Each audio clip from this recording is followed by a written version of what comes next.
What is that? What is that? What are those things? Guys.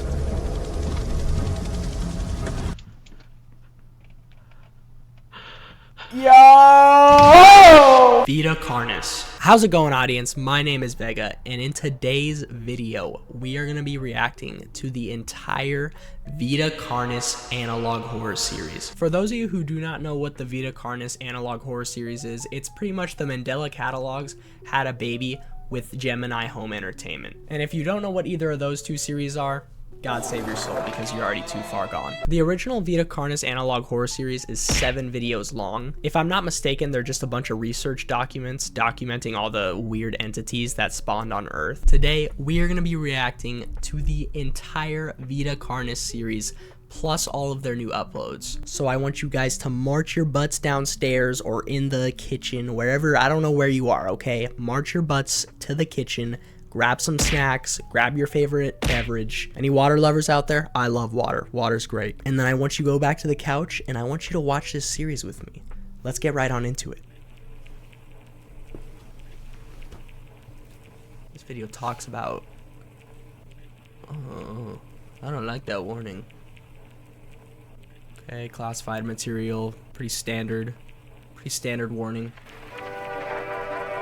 On planet Earth, life has thrived for millions of years.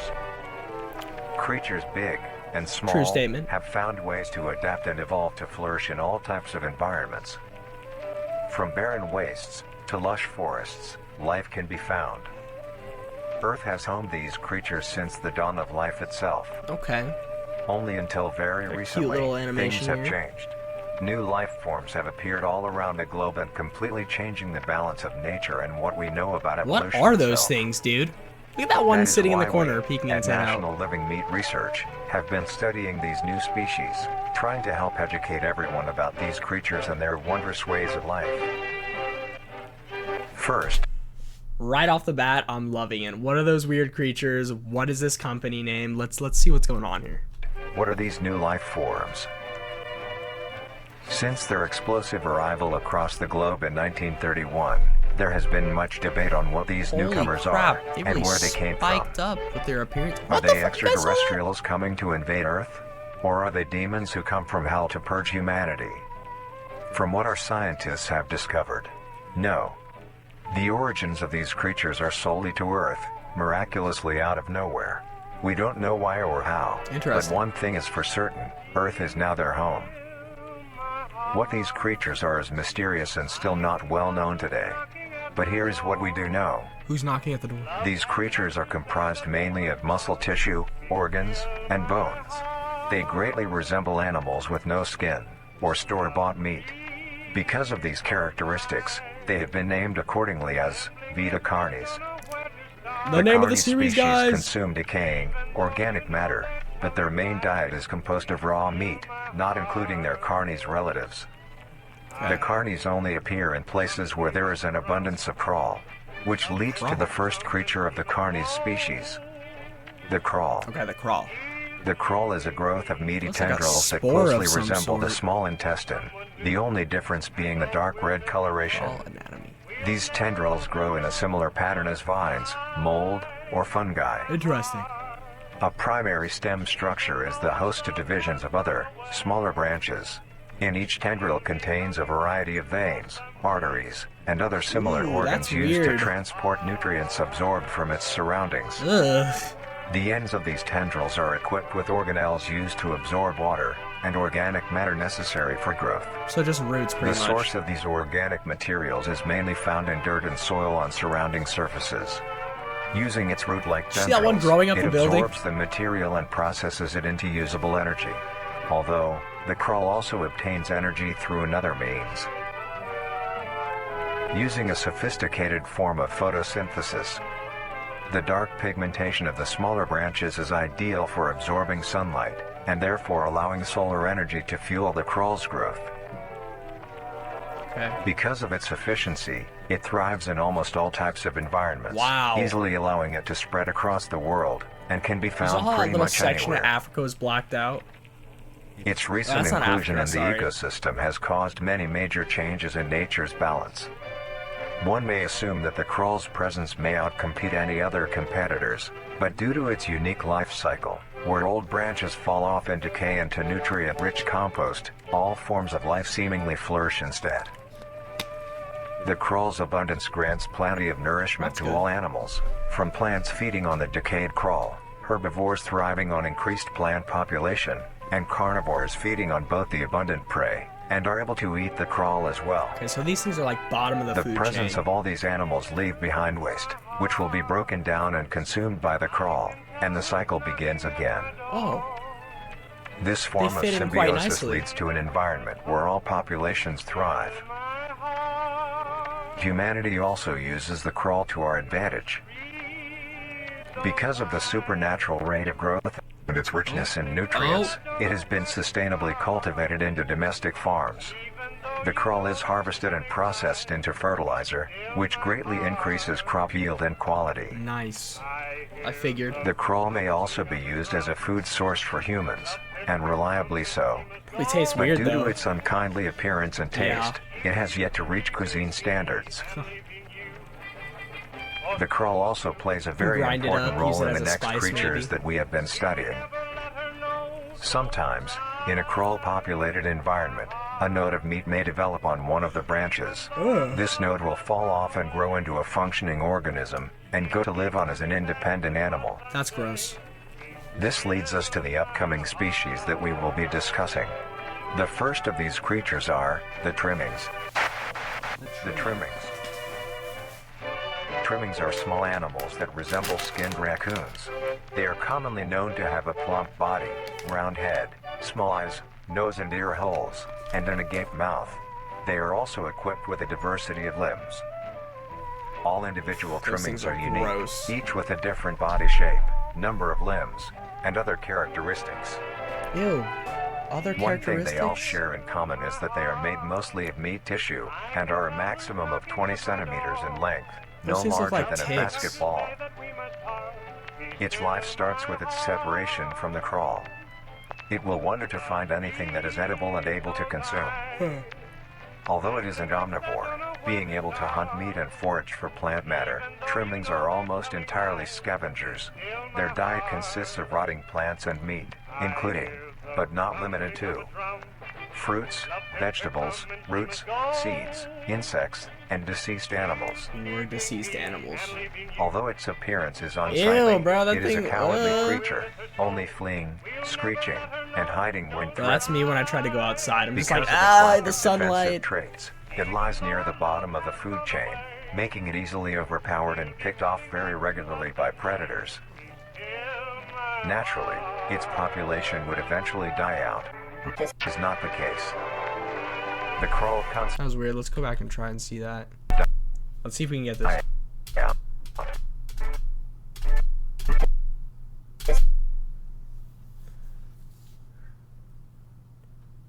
Mass trimming infection. Okay, so there's a mass trimming infection. Is not the case. The crawl constantly produces a large quantity of trimming nodes, keeping up their numbers. Naturally, trimmings can be found wherever there is abundant crawl. Trimmings grow at a decent pace, reaching maturity at around 7 months, having a maximum lifespan of 2 to 4 years. Oh, I see. Although they are plentiful, humanity has no proper way to implement trimmings into society. Their overabundance has even considered them pests, due to them digging through trash bins and making excessive noise at night. Eek. Those things look Besides all of disgusting. this, some people still What keep the trimmings fudge? as pets Bro. and relatively domesticate them. That's so goofy. Nuisance or not, trimmings are a wondrous creature. From their plentiful numbers to their skittish nature, they are truly a thing to behold. The don't next seem too species on our harmful. list is the meat snake. I don't like that thing. The meat snake. The meat snake is a worm-like creature, made of a variety of types of meat, coated in a transparent, skin-like membrane. Its size varies during its lifespan, depending on how much it consumes. When it first separates from the crawl, it is only a Ugh. few centimeters in length. What is that thing, you guys? Eventually, it will reach an average length of 5 meters. although, under extreme conditions, pretty like big. natural disasters, war, or plague, it can greatly surpass this length. You guys saw that? I gotta go back. It There it is. Meat snake. What does that say? Can you guys read that? Meat snake ever discovered. Okay, so apparently they found the largest meat snake ever discovered. I bet you that thing like took over an entire town or something. surpass this length. The meat snake's diet consists entirely of dead animals or parts. A meat snake is incapable of consuming a healthy, living organism. The meat snake locates its food by using a tongue-like organ covered in sensors. Speaking of food, real quick, let me open these things you guys. To touch and feel its environment. The sensors catch particles of decaying meat, notifying the meat snake that there is food nearby. This process shares many similarities to regular snakes, hence the meat snake's name. Once it locates the corpse, the meat snake will open its jaw and swallow the entire body whole. Once the entire body is consumed, the meat snake's stomach will release a variety of chemicals. Some will break down soft tissue like skin, and the connection points between muscles. Others chemicals will then ferment and preserve the tissue to keep it from breaking down for as long as possible. After that, the remaining flesh and bones will move along the meat snake's tract, and slowly be implemented into its own structure, extending the meat snake. Yo. Unsatisfactory parts like skulls, pelvises, hair, and fingernails will be excreted. Speaking of skulls, the meat snake will take the skull from the consumed organism and use it as its own. Each meat snake has its own skull, each corresponding to what that one has consumed. It's kind of cool. During its lifespan, it will swap or replace these skulls if needed. A meat snake's lifespan depends entirely on how much a meat snake consumes. The longest one has lived for was 28 years. The meat snake has no predators and is immune to disease, due to its preserving chemicals. The only significant ways a meat snake can die is through starvation, burning, or complete destruction of the meat snake's membrane coating. Interestingly, the meat snake is the only member of the Carnis family that is able to reproduce. That thing is When huge. a meat snake reaches an excessive size, and is in the conditions to do so, it will commence mitosis, splitting itself in two. Then the now two meat snakes will go on their separate ways and live on as two distinct organisms. Oh. Meat snakes can only be found in moderate temperature climates, not too hot, not too cold. Their population depends entirely on the amount of corpses available. Where there is death, there are meat snakes. Interesting. Humanity will use them to our advantage. Meat snakes are a very efficient and clean way of disposing of any meat products. The preserving fluid within the meat snake's body disinfects the carrion, preventing the spread of disease. Humans use meat snakes in butcher shops as a waste bin, dispose roadkill, within war on the battlefield to dispose of festering bodies and parts, and within zoos to dispose of deceased animals. They Or are if they get extremely too big. tame, not caring if any creature is around them, only acting defensively when it is within consuming a meal. This means they are very easy to tame. Overall, meat snakes are a marvelous creature with a very interesting way of sustaining itself. It is an amazing experience to encounter one, as long as you don't mind the smell. Our next creature is the mimic. I'm The mimic. The not gonna mimic try is and a stop. bipedal creature with uncanny similarities to humanoid anatomy. They greatly resemble humans without skin, with added exaggerated features. These features include extended finger length, longer limbs, Look at his face, bulging, you guys. empty eyes, and their most prominent feature, a wide, teeth-filled smile. Although it resembles a happy face, this is due to coincidence, and is only how their facial structure is shaped. The maw of the mimic contains much more teeth than humans, and their teeth is comprised almost entirely of incisors, with some canine and premolars in the back. This tooth composition is ideal for biting down onto meat and swallowing chunks whole. A mature mimic's diet is comprised entirely of human flesh. Doesn't eat humans though. Wait, what was that? I missed that. Their mimic's diet is comprised entirely of human flesh. Just answered my question for me then. Because of this, they are found solely around human-populated areas. The mimic's life cycle is made of 3 stages. In the first stage, a young mimic separates from the crawl. They closely resemble their trimming relatives, but are thin, sleek, and only have 4 appendages. I see. In this stage, the young mimic will hunt small animals, moving on to larger and larger as they grow. Once large enough, it will begin metamorphosis into the next stage of life. Once fully transformed, it will resemble the description mentioned in the beginning. Its hunting style changes and becomes much more complicated. It now stalks and feeds only on humans. It will locate human What was that? Alright, I gotta go back. Okay. It will locate human Nothing populated crazy. area and begin its search for an easy target. To blend in, it may use objects to conceal itself. These include clothing, mannequins, and furniture. Once a target has been found, the mimic will observe its prey and learn its routine and when it is most vulnerable.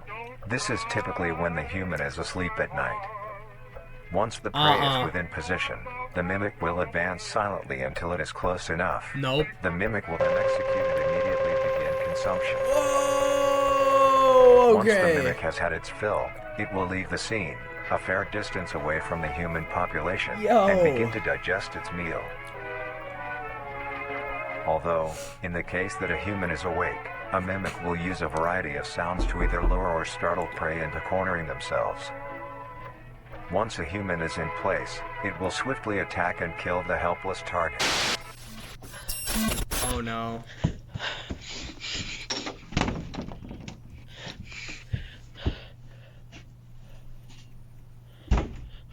Oh no, bro. It's like actually scary. Turn the light off.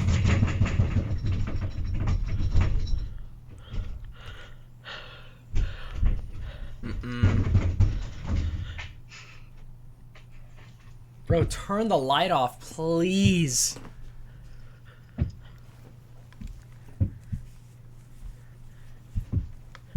I'm scared. We're still not turning, it's in the room and we're not turning the light off. She deserves it.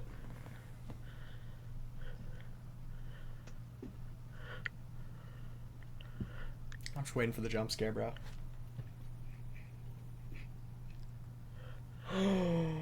Oh, bro. Oh, bro. That's it right there.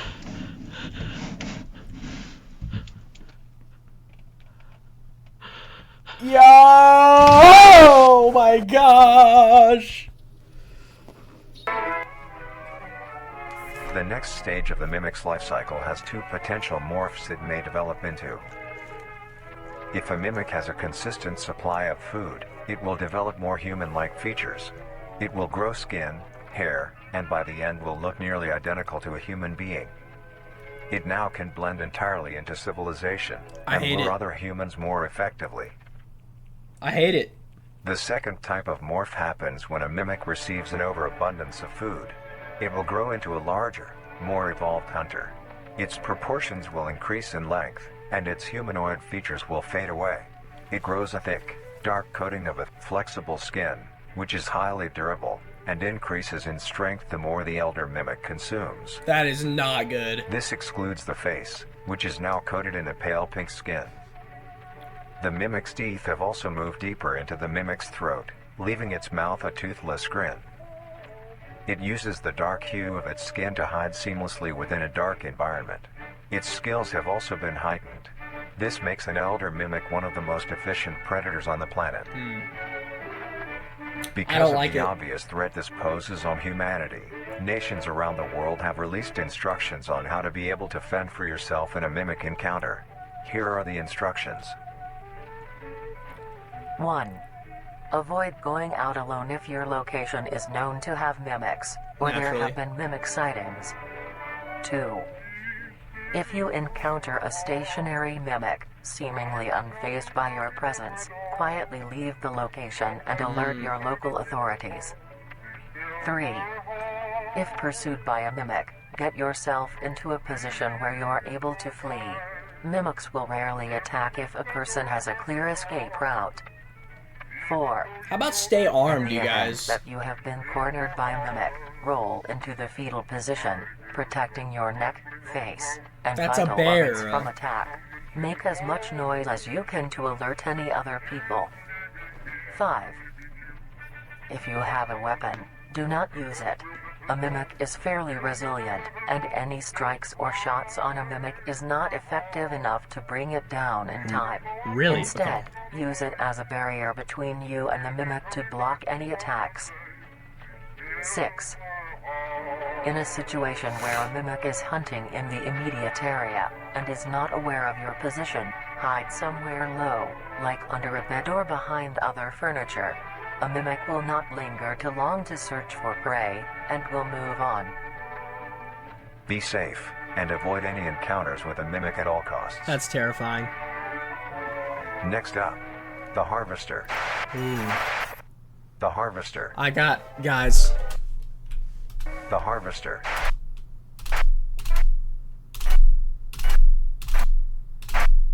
Oh, I got a video here, or a little. Okay, let me read this to you guys.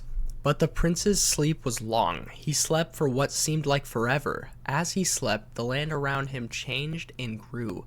It was unrecognizable from when the prince first arrived, but the sleep still needed time to heal the prince.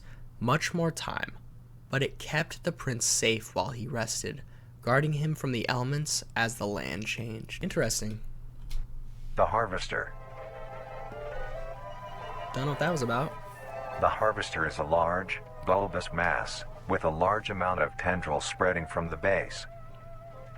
The bulb measures around 3 meters in height and 2 meters in diameter. The tendrils, on the other hand, can extend up to 150 meters in diameter horizontally. Holy crap. The Harvester is a specialized form of crawl that grows in a unique and deadly way. A harvester is created when a node that will grow into a harvester, instead of separating, continues to grow. Eventually, it will grow tendrils of its own. It uses the energy provided by its mother branch and expands its reach further. Its tendrils, hidden just below the surface of the ground.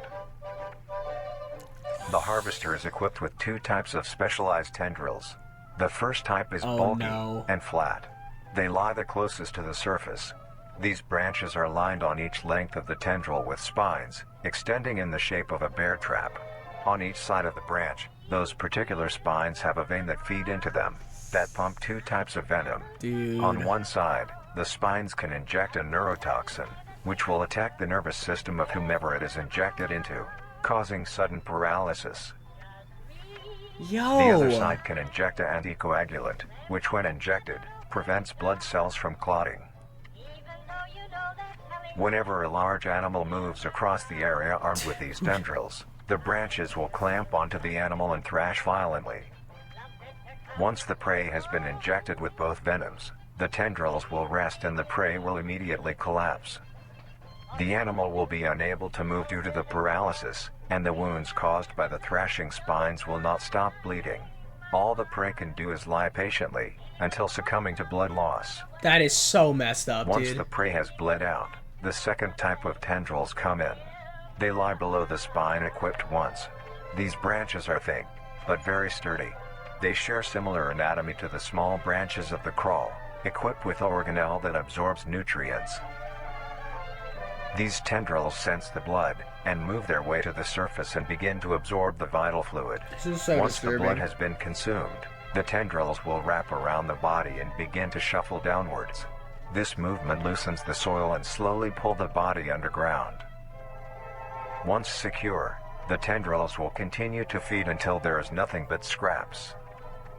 The nourishment absorbed by the tendrils will be sucked back into the main bulb of the harvester. Dude. This bulb houses all the vital Don't organs get and the anywhere venom near glands these that things. pump into the spines. The nutrients are then converted into usable energy. The remains underground decompose, providing a rich soil, causing very prominent plant growth, which then attracts more animals. That hides the tentacles as A well. strange behavior the harvester displays as its choice of diet. The spines will only activate on larger animals, allowing smaller ones to pass by unaffected. Weird. The spines will also not activate on some species of bird.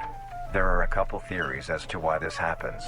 One, it could be that attacking smaller animals would cost too much energy for what they get in return, making it not worth the time. Another Maybe it can't could be sense that it. smaller animals may attract larger animals or predators, allowing a safe place where prey may thrive and lure more predators. It truly you is know what? astonishing. That's smart. Although it is a spectacular creature, it is also very dangerous. Oh yeah. The harvester is decently rare, only populating sparse areas in the northern hemisphere and woodland that's forests. If you are stung by a harvester, there will be no way of helping you, being that there is no cure, and fatality is 100% positive. Whoa! The best thing you can do is 100%. avoid encountering a harvester in the first place. If you are hiking, take note of any warnings or signs saying that there are harvesters around. If you also notice an abundance of lush, ground-dwelling plants in a forested area, and there are no signs of wildlife, this is suspicious and you should leave the area, staying close to the base of large trees or rocks. If you find yourself in the middle of a harvester ground, do not panic. Sudden movements may activate the tendrils and will inject you. Although a harvester is rather forgiving, do not risk any skittish movements. Remain calm. If you Okay. have any objects with considerable heft, like coats, backpacks, or full water bottles, gently take that object and lightly toss it towards the bulb, and away from your escape route. This will activate the spines on where the object lands, Smart. distracting the bulb for a moment. You will then slowly begin to do wide shuffles away from the bulb.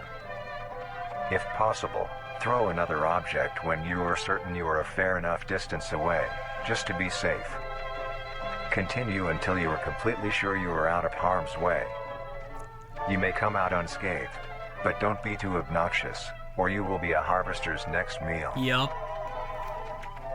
I think that might be Next the up most is terrifying the one. host. The host of influence. Let's see what that is was, guys. The host. Okay. It's just another... I'm not going to read this. This is just like another story. Remind you guys. The host of influence. The host of influence, more commonly referred to as the host, has its name derived from a host who invites guests to an event.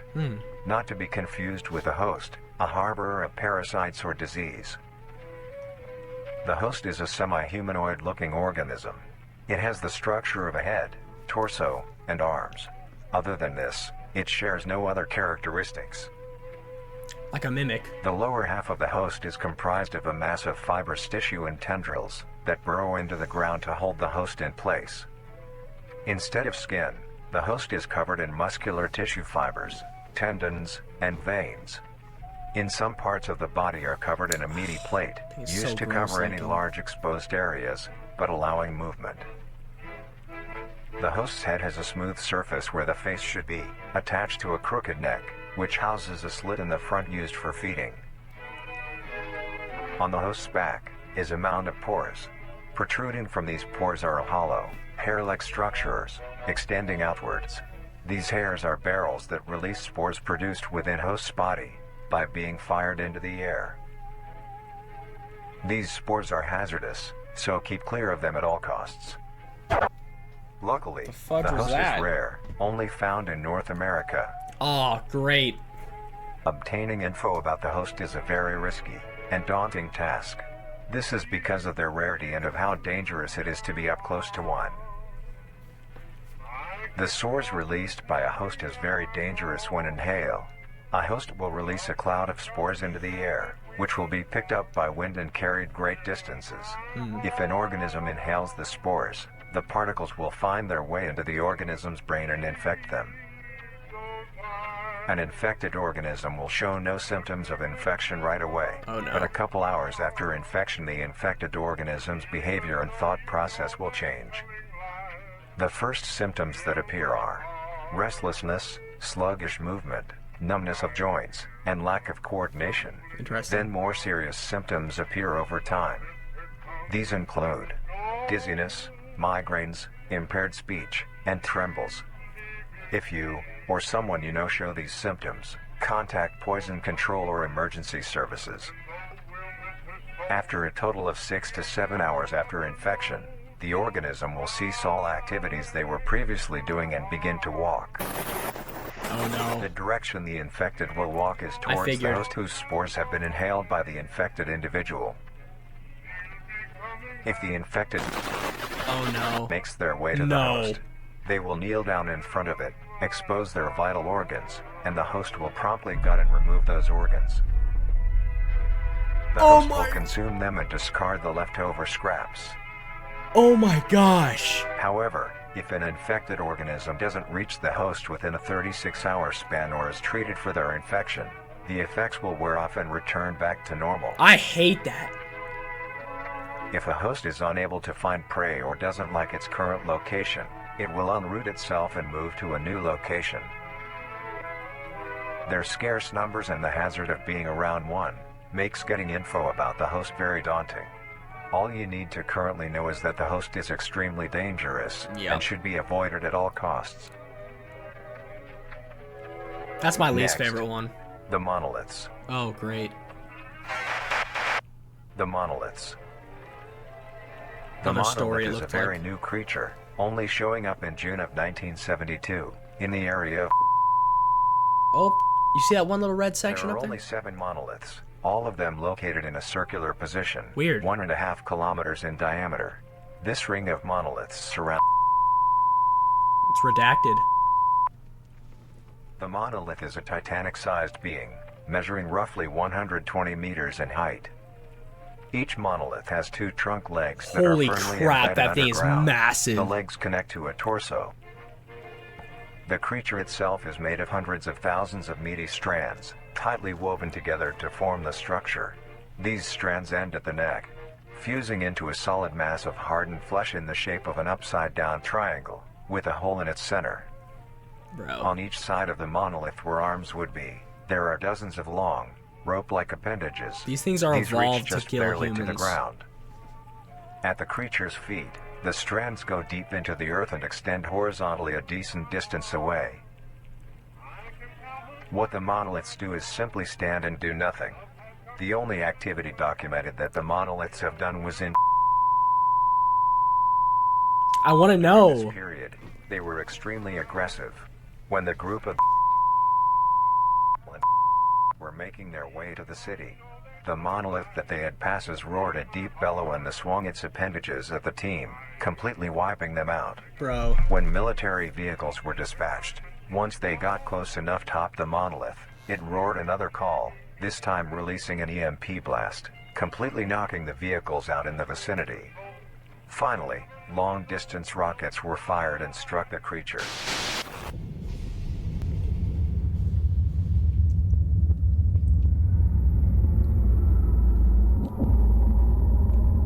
What the fudge?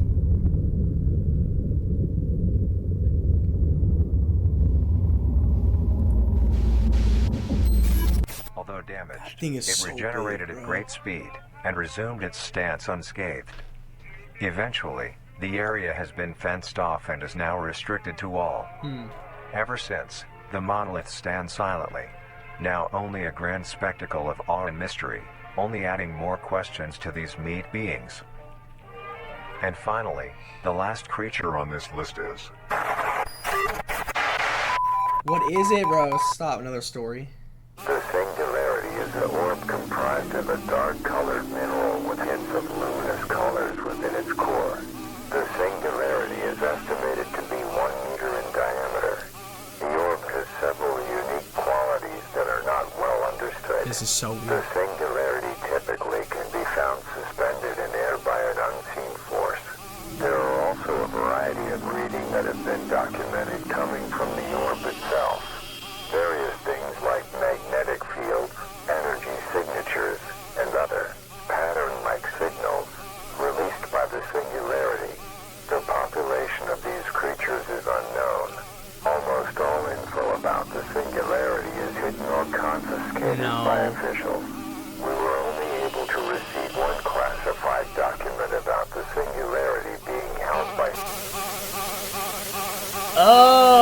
that?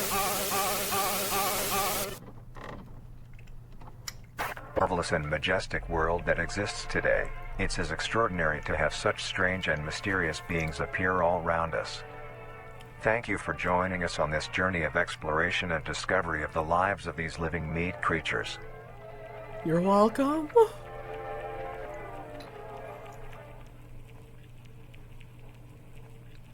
You guys, that was absolutely, utterly insane.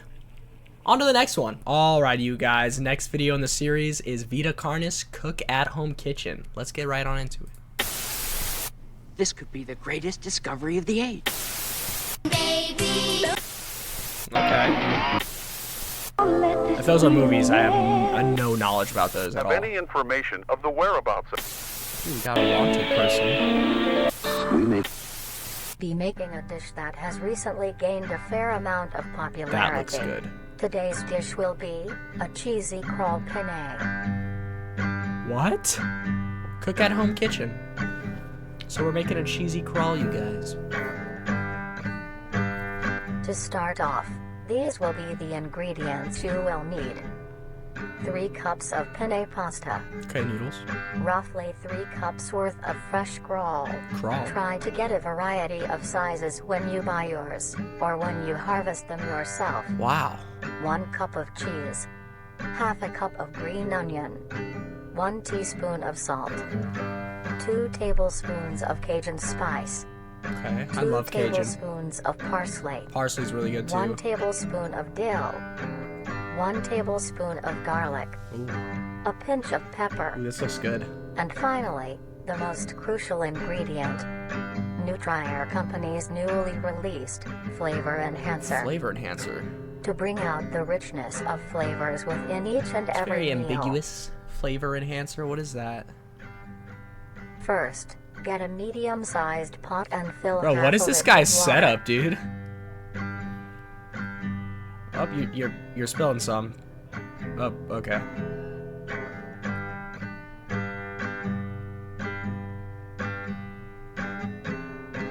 Add a pinch of salt, which is used to help the pot come to a boil faster and help flavor the pasta. Okay. Then, set aside to boil. Grab your crawl and a sharp knife. Begin to cut the meat into a rough mince. Interesting. Is that what the crawl looks like? Ew, you guys. Don't eat that.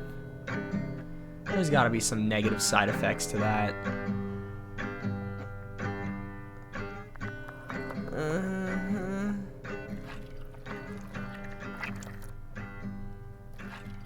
Not the sounds. I didn't need all that. Okay.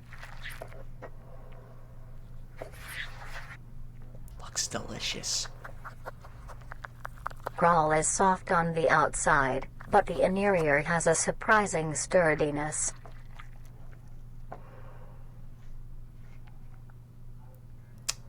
You guys. Then, gather the meat and set aside. It's a meat plant. That's literally what it is.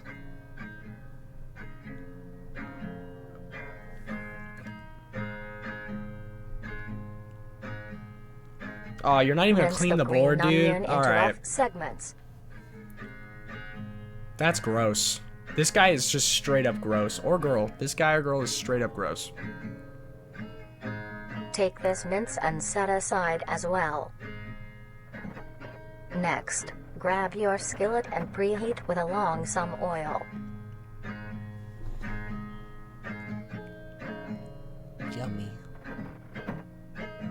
Take your minced crawl and spread it evenly across the skillet. Can we take out those giant root bits? Stir occasionally until crisp and brown.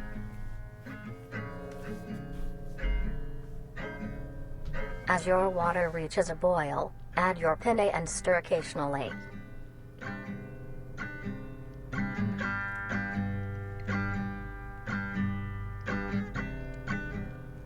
Okay. The pasta looks good. Cook until soft. At this time, your crawl will be brown and crisp. Add your That just minced looks like green ground onion beef. and then the spices.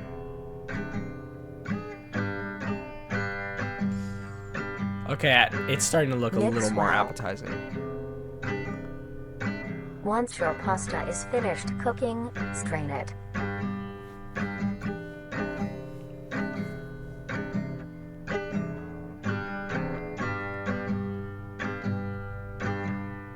Lay your cooked penne evenly into your dish. Okay. Then add the coral topping.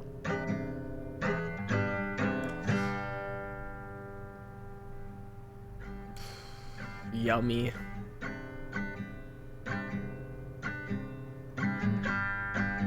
Ugh, bro, it doesn't even look like Sprinkle ground a beef. generous amount of cheese along the still warm coral for it to melt. You dropped a piece right there.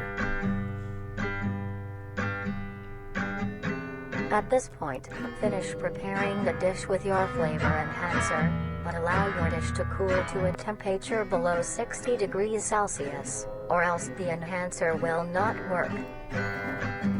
Let's write that flavor enhancer. And now, you may serve and enjoy.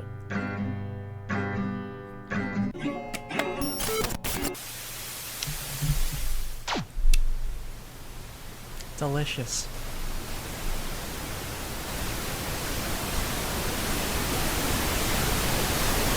What is this? Who they are. What did that say up there? Can you guys see that?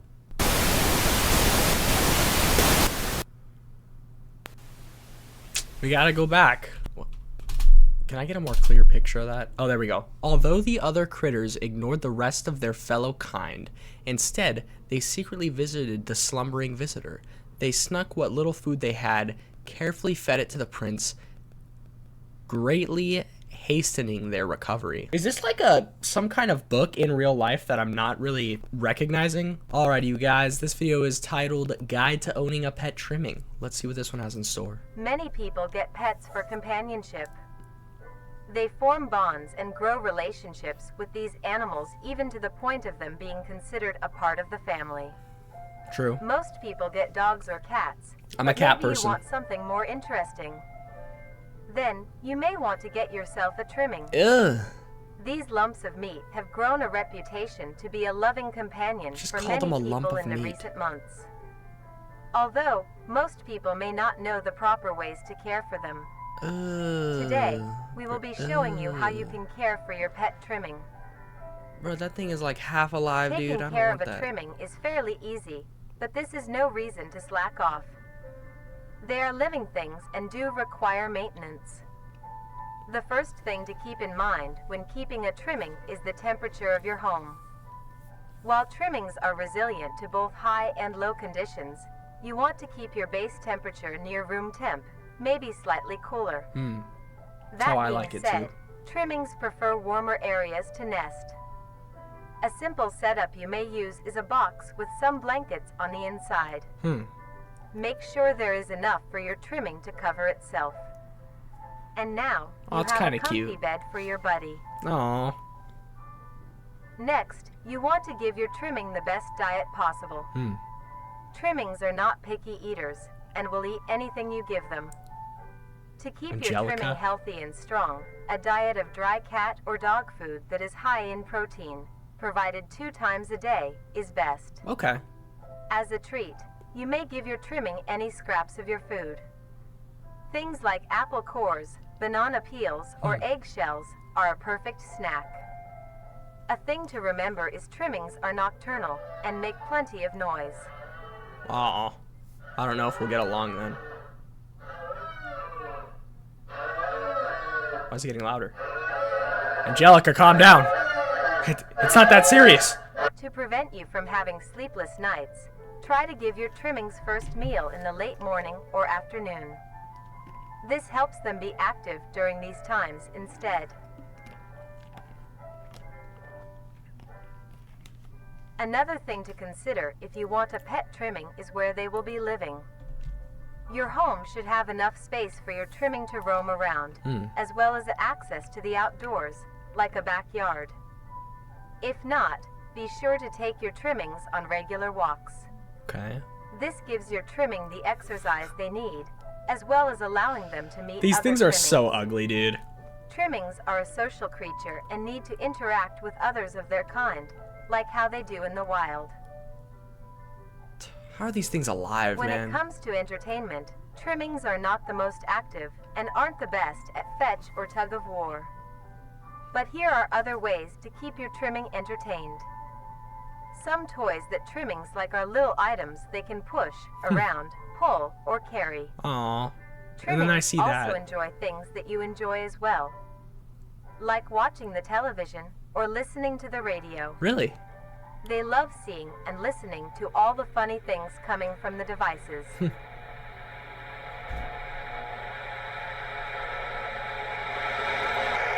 After a long day, your trimming might be dirty and need a wash. Okay. To clean My least them, favorite part. Start your bath with a gentle warm water, mixed with a bit of hand or body wash. Gently scrub the trimming's feet, armpits, belly, and neck fold. Remember to be careful around their face and avoid getting soap in their eyes, nose, and mouth. Gently pat dry with a towel when done.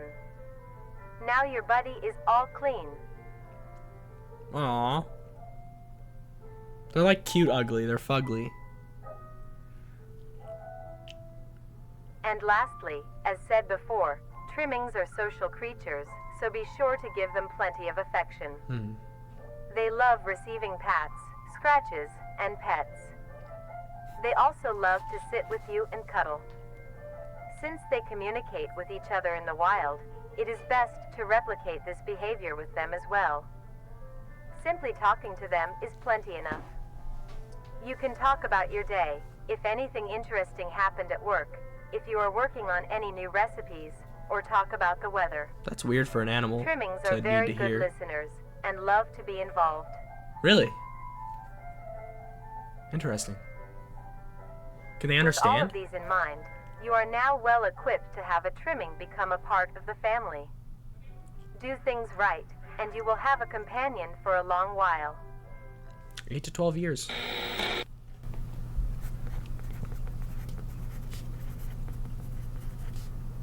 Whoa, what's that sound?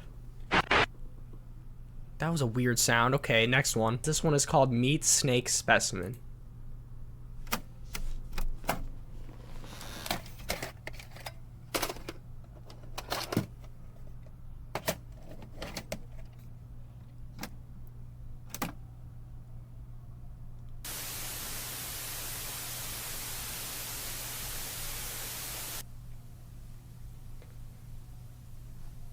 The unauthorized reproduction, distribution, or viewing of the following footage is strictly prohibited. Infringing on these instructions leads to severe penalties.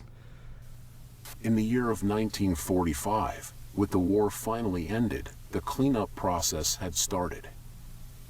During routine sweep of an underground train tunnel, the cleanup crew made a grotesque discovery.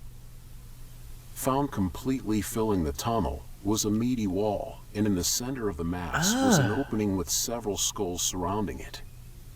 Closer inspection of the blockage revealed that the mass was actually an extremely engorged meat snake. Ew! Its impeccable size had blocked off the entirety of the tunnel's path. That's crazy. There was many strange things with this creature. First was the coloration. A typical meat snake's color is bright reds and light browns. This particular meat snake was a very deep maroon. Another strange thing about it was its behavior. This creature barely moved. Meat snakes are normally sluggish and encumbersome, but the specimen discovered seemed to lack even basic motor functions. Interesting. Its behavior was that of a plant's. Bro, that thing looks like a butthole. I'm sorry, I had to say it. Stationary, with only minor movements within. One would assume it was dead. The reason the meat snake may act this way may be because it was completely lodged in place and minimized movements to conserve energy.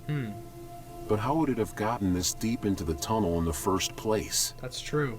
And by the looks of weathering, it had been in there for quite some time. So how did it get so large? The answer was discovered by a different cleaning crew, who found the other end of the tunnel. They followed it until it met with the other end of the meat snake. Alongside it was a huge pile of Oh no. This meat snake's skin also displayed great amounts of resilience. It took several days of cutting to even obtain a sample. Here, you can see the clear difference between this meat snake specimen versus a normal meat snake's membrane. The one on the Testing on the right. sample showed that it had great immunity to damage. Oh, I'm sorry, left. It the big one. tolerated extreme freezing temperatures, extreme heat temperatures, and even high doses of radiation. Okay. It is a wonder how such durability can occur in an organic creature. Another strange phenomenon is the smell off the skin. Normally, it would have a sour smell of rotting flesh. But the specimen displayed a rather pleasant smell, like Interesting. that of cooking scrambled eggs. Wow. Meat snake was later discovered to be missing by unknown survivors. How the meat snake grew in size was discovered to be What the fudge? So it just went missing. Let's check what that is. One of the critters built up the courage to meet the now awake stranger. They crawled to the prince's side and extended their hand in friendship. The prince reached back, and together they had formed the bond that will change their fate. Alright, you guys, the next one is Mimic Defense Instructional Tape. I'm a little scared for this one. Ooh, excuse me. Right off the bat, okay.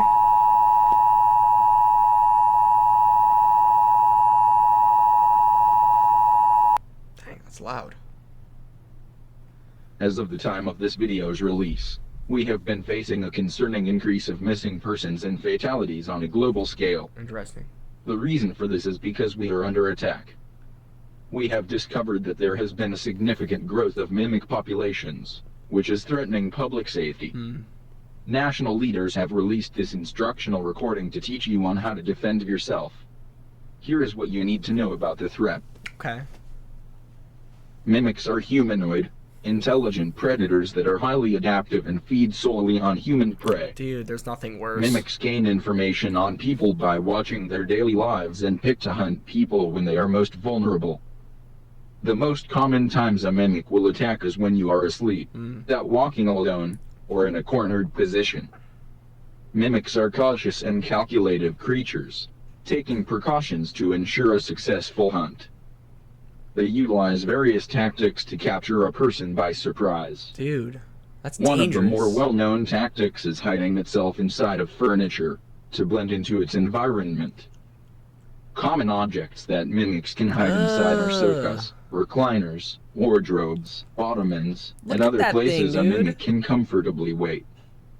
Mimics are able to contort their body in ways that allow them to fit inside smaller places. They also use it to expand their body, making themselves appear larger for intimidation. Another method mimics use to blend Ooh, in that is their one's doing ability something to put on devious. and wear clothing. Mimics put on layers of shirts, pants, and jackets to hide their bright red skin and blend into densely populated areas. In very rare cases, mimics can develop and grow to look very similar to human beings.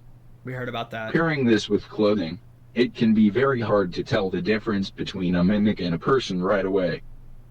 If you are unsure if a person is a mimic, look out for key features that may reveal their true form. Ugh.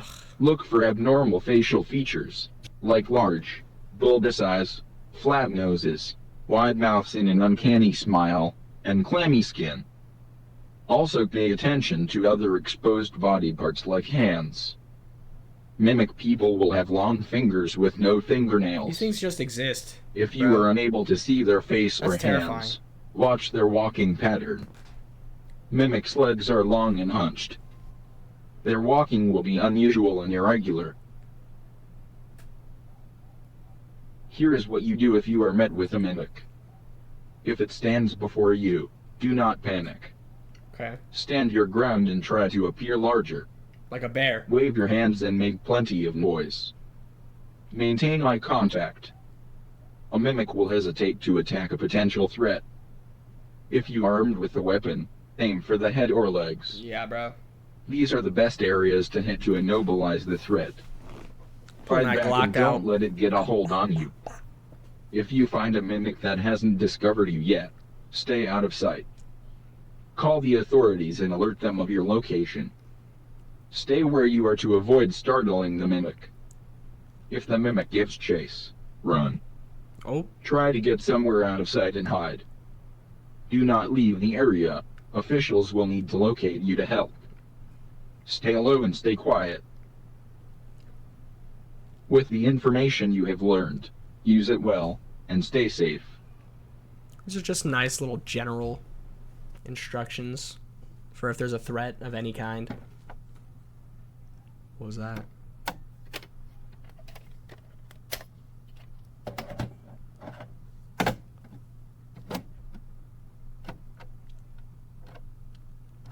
What was that?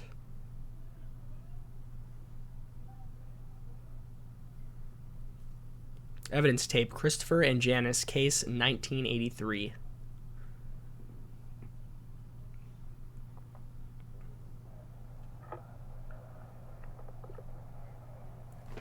Got it. What? Okay. Let's see. Yep, it's working. Hey, can we get a move on? 1 sec. Yeah. Okay. Hello. I thought you only had 30 minutes of tape on that.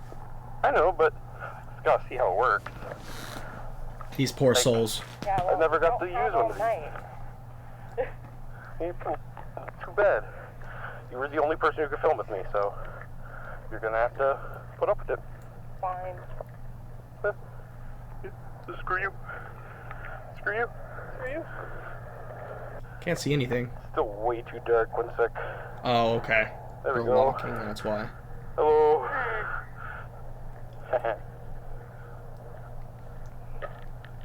Cold. Yeah. Oh, there we go. You got some light now. But look at that over there. You can't see anything unless I that sound? point directly over there. Like, nope, can't see nothing. Oh, dude. This is Are you terrifying. sure we should be out this late? Yeah. Fine, I'll cook you stuff when we get home. Don't worry. I'm hungry. Too bad. Too bad.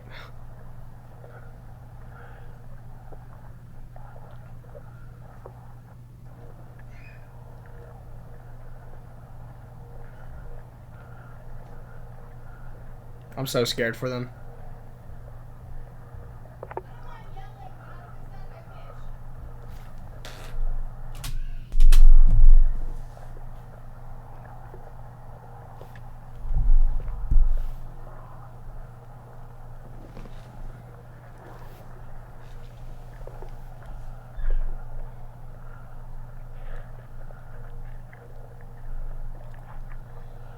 I don't like it, you guys.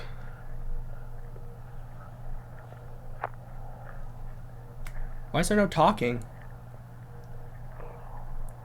Wait. Ah, shit. Right, but it still turns off and on randomly for some reason. Like, it's the best thing I could get my hands on, though. Turning on and off, but it's the only thing that they would give me. It works, though. I just gotta watch. This is gnarly. It's not my fault this guy lives in a fucking dump. We're almost there. We just gotta get through the woods. You see it, though? Hopefully I show up on camera, though. Hopefully there are lights out there. Like, people still live there, right? Can't be that bad. Okay, so they're exploring an abandoned place. But it was just one guy. I don't know why. Like, why would they get rid of everything?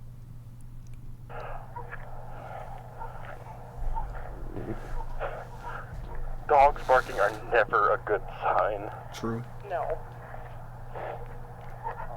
The sky looks nice. This thing can't capture it. I can barely capture the ground in front of me.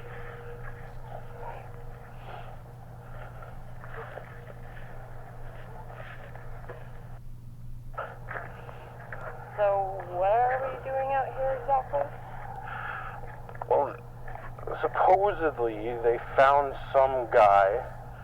Like it was like a grody scene. Like it was disgusting. Mm.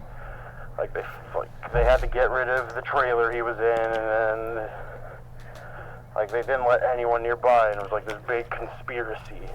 Oh, I see. So I'm filming that. Hopefully, I get a good mark for it.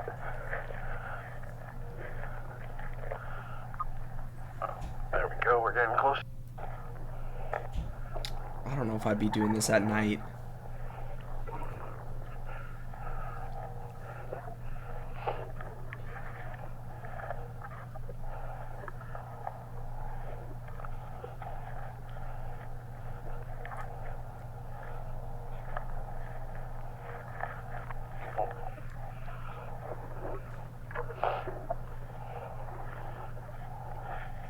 Oh, bush. Careful.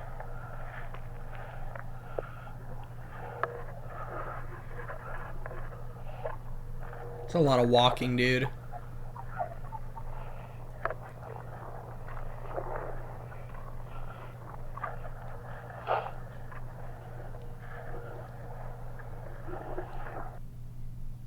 I know where we're going. Yeah, we're almost there. We're on the road. We're right next to it. Like, it's literally up there. Okay. Come on. It's not too late yet. Hungry. You said that already. Yeah? Still hungry. Soon, okay? We're almost there. It'll be like 5 minutes. 5 minutes, okay? We're on the road. We're almost there. We just got past the tree If I line. was this girl, I'd just walk the other way, Make the bro. way I'm to hungry. the trailer park. I'm going to Taco Bell or something. Then we can go home. Okay? Okay. I don't want to be out here either. It's a weird place. See, we're right here. You go ahead. You can't see a thing. Where am I even going? Just up here. There should be a path. Right there. Yeah, right here. Oh, they're going to see something. See, I found the path. We're all good. I don't like it.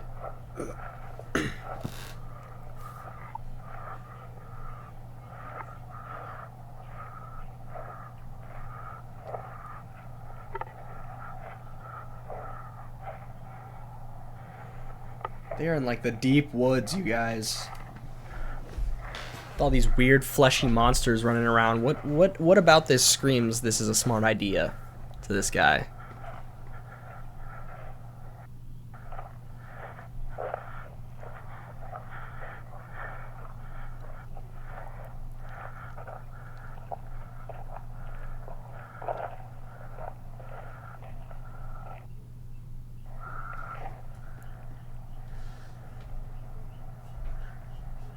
They're gonna see a mimic. Oh, that slow pan with the flashlight. No. Where's the girl?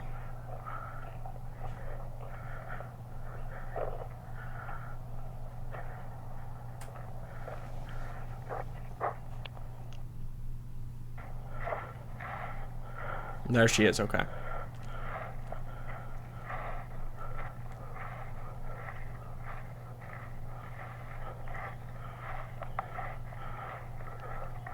Okay, it's enough tension building, man. Something needs to happen.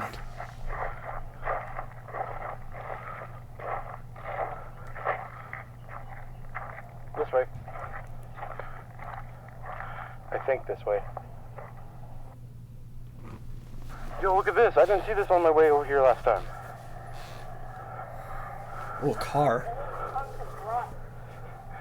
It's cool. Like, we could get a shot of this in, like, atmosphere, you know? It just looks like tetanus to me. Hold till... One sec, let me get a good lighting on that. There we go. Yeah, look at that. That's cool. Kind of, I guess. Hey, look, there's like old stuff here as well. Anyways.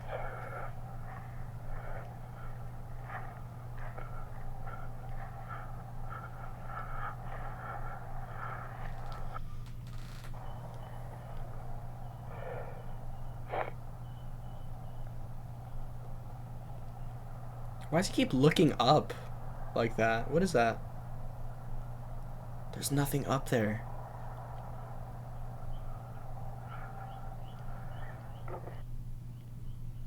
We're on the flat part now. Yeah, we're close. Trailer should be right up ahead.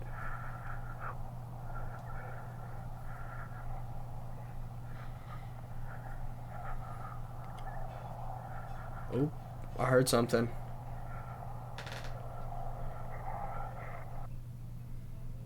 This is where everyone was. There's no one here now, though. Not a single building in sight. Except, like, way over there. But there's no one here. It's the strangest thing.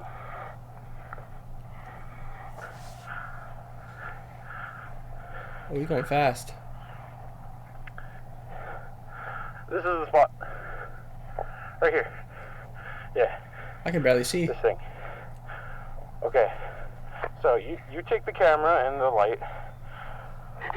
Point it at me, but don't point it at my eyes, please.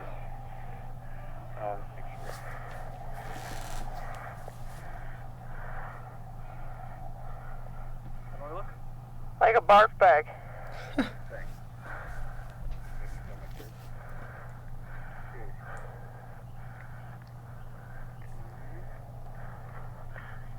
Alright, give me a second.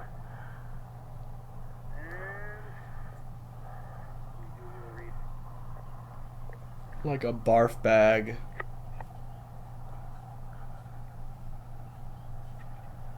Okay. You're 19. Teenage boy was coming home from the trailer late night. Although, when Confidential. found a grizzly scene. Detail Barrar, his father, that he came home to, was found dead. The grisly scene lies before him. Police were called and came to investigate. Strange thing though, they immediately closed off everything. Let me see if I can hear this. No one was allowed to hear, but only a few witnesses saw what truly happened there. For some reason, the police were acting very weird, trying to keep everyone away and telling little information. And when the information was released to the public, they say it was a suicide.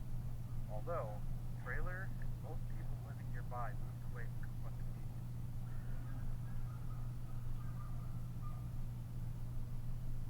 police say it was a suicide, but witnesses that did catch an eye of what happened say the scene was much too grisly to do that.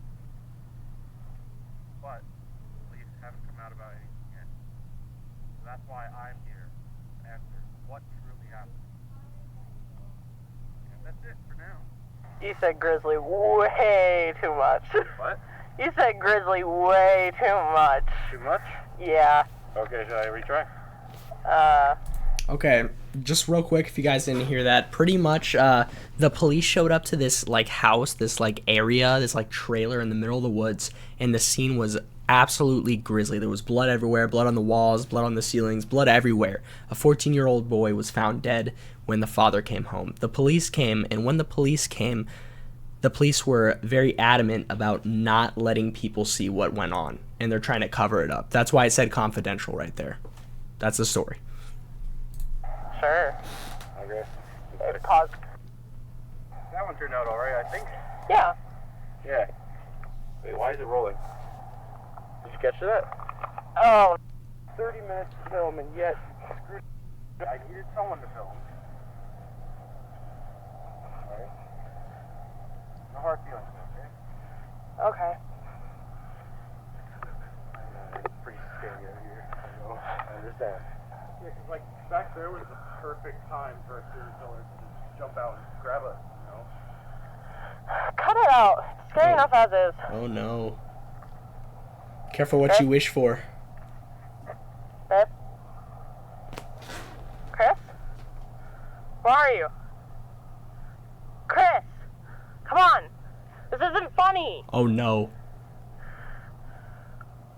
Chris! Please tell me he's messing. I just want to go home, come on! Fine, I guess I'm going home without you. I'm cold, tired, and hungry. If you want to stay out here and play games, you can.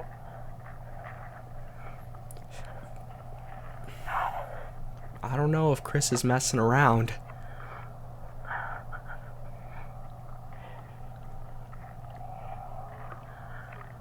I hear something.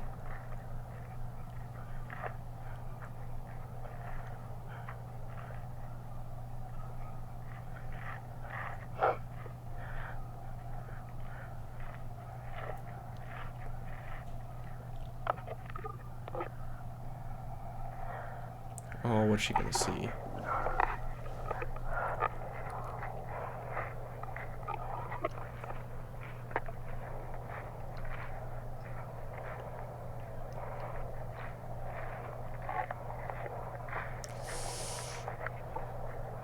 Is she for real just gonna leave him like that, though? I don't know about that, you guys.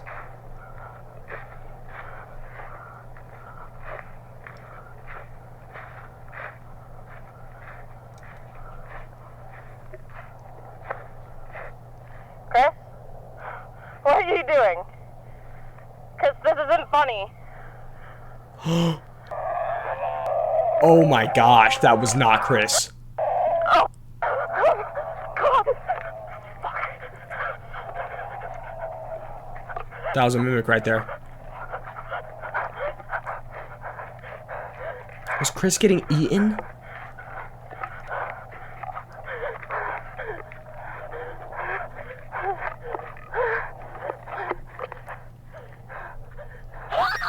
Oh shoot. She's screaming.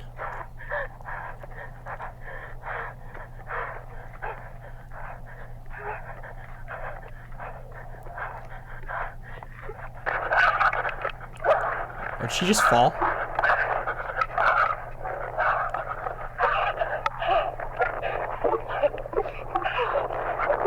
What just happened? Okay. Okay, she got home. Oh, she was trying to get in.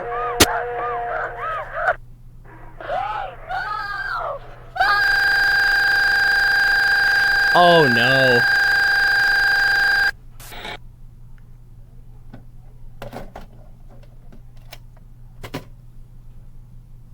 Oh no. Dude, that was actually kind of scary. Okay. The build-up was a little too long, but that was pretty good. This one is titled Species Anomaly Report. Warning, this video contains flashing lights, loud sounds, and graphic content. Viewers be advised. You guys hear that?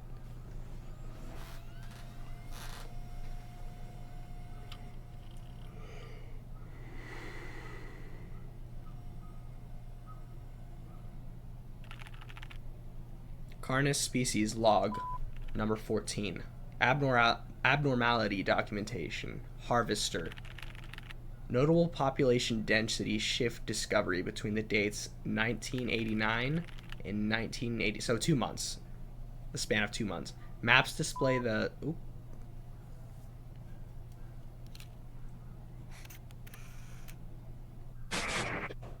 That's a lot of them.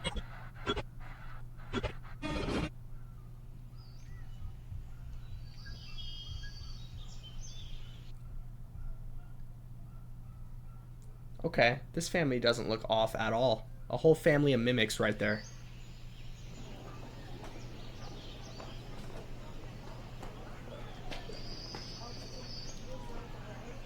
What is this?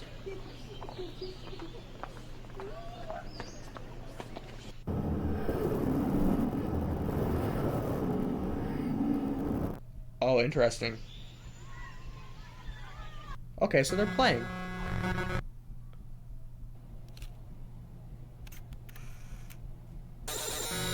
Oh, this is weird. Why is it so glitchy? So these two kids are playing out in the forest. Oh, I hate those sounds.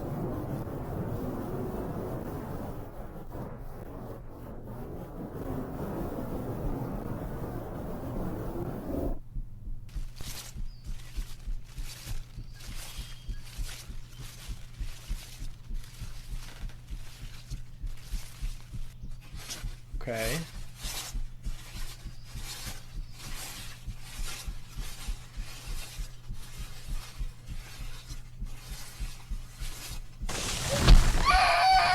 Oh no. Oh no, you guys. No, stop. Oh, okay. Oh, guys, stop.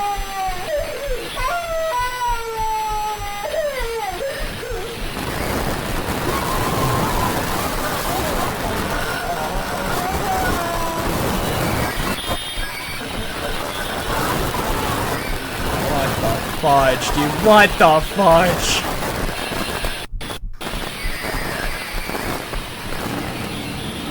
It's like actually terrifying.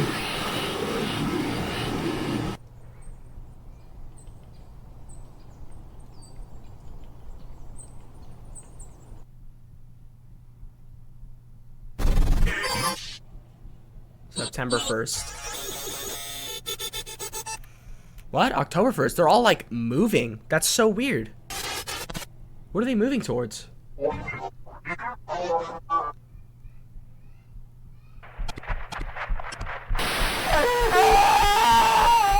more.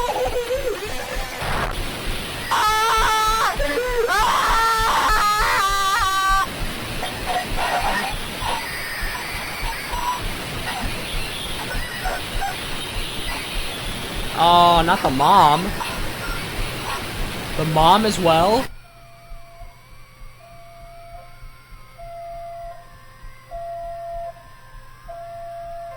Something bad happened, you guys.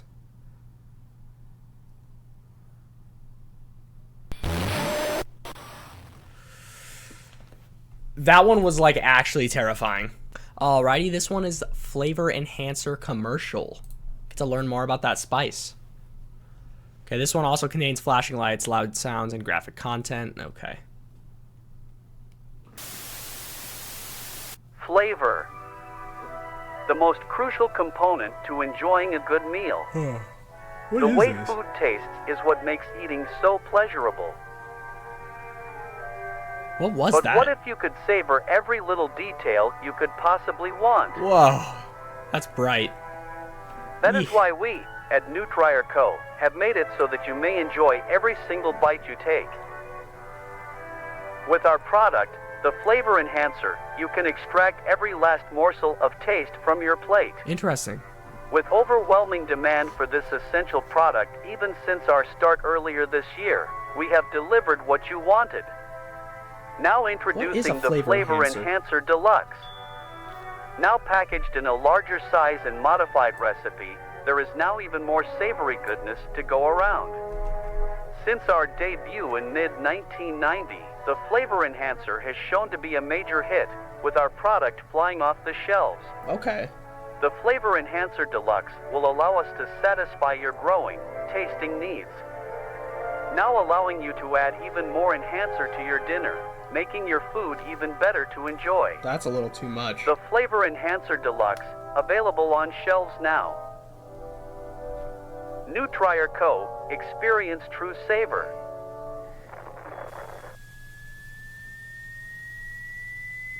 Ooh, that sound.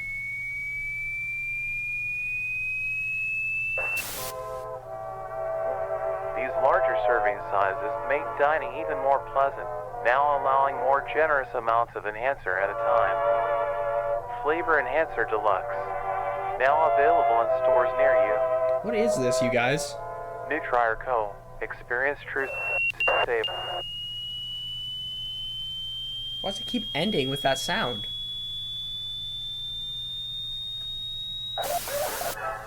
Make your taste buds pop with the new deluxe size. make tasting even more awesome. A little bit of mac and cheese. Ooh. Spoil your kids with this essential part of every meal. Nutrier flavor.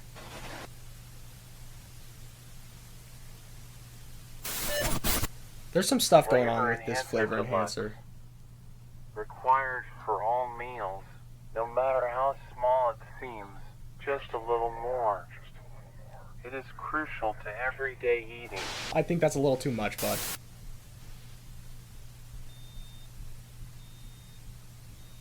You need the flavor enhancer to enjoy eating.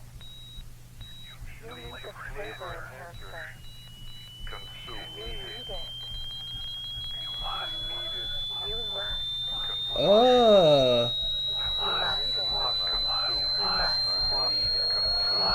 Oh my gosh. Consume.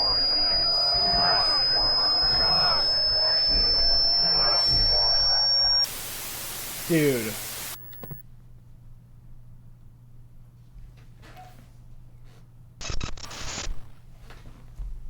I don't know why, but I'm getting the urge to go to the store and get some flavor enhancer. This one is called Undiscovered Documents.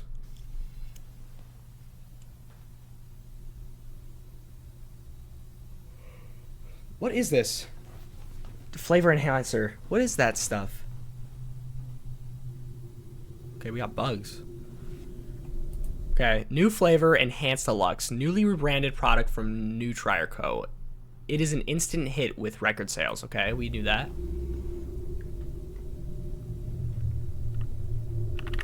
Confidential info. Ooh. Files confiscated or not released to the public. Oh, what is that, dude? That's an ant or something. Nutrier scandal. Nutrier Co. is facing charges after numerous reports of sickness after consumption of their product, the flavor enhancer. The only statements made from the company so far are dismissing any issues and that their product is safe to consume. That's weird.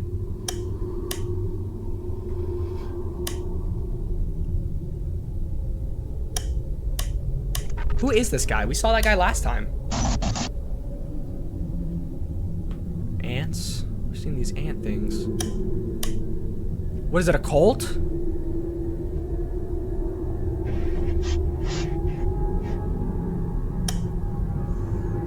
What is that? What are those? Is that a strand of hair?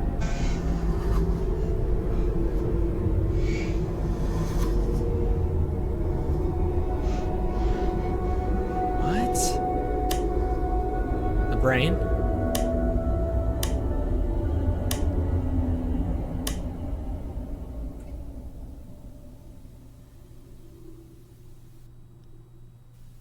What is this trying to tell me?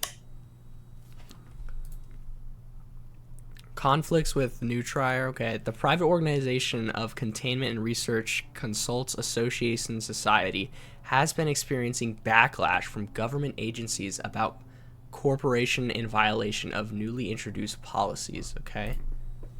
Carcass.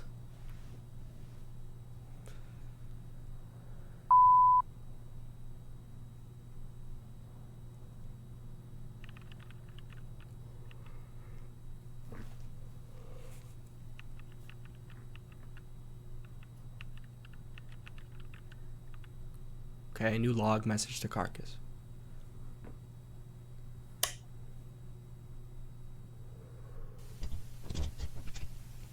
Okay, this is the message. Okay, we're going right into the message. That's cool. I like that they did that. That was a clean transition. In the distant horizon, the group of monoliths stand vacant. Although closed off to outsiders, their stance can be observed well outside the perimeter.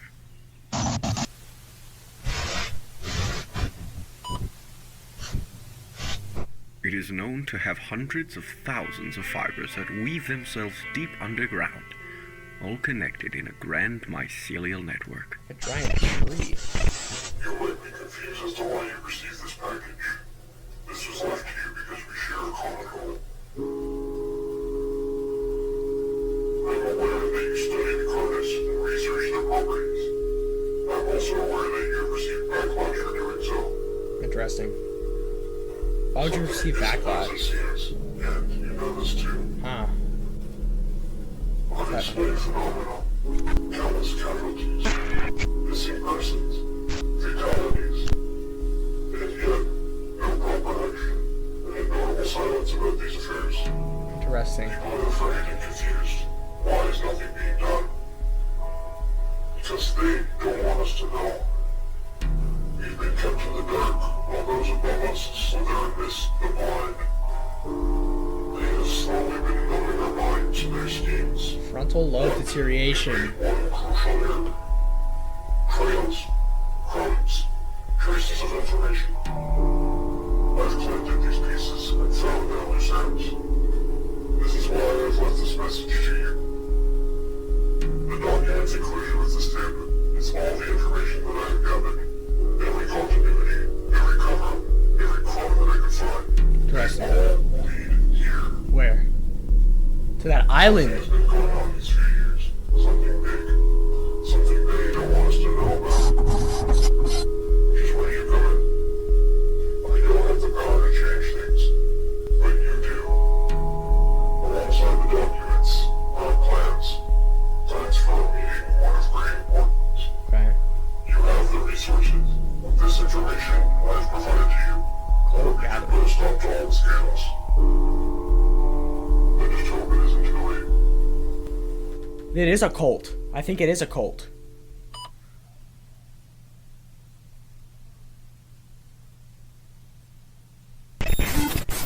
The monoliths are truly an astonishing sight to behold.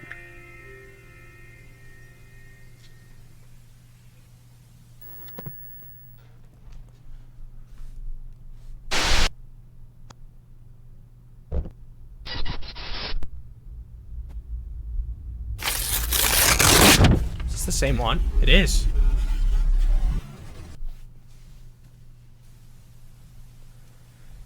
That one was crazy, dude. They're trying to cover up something big. This one is titled Facility Zero.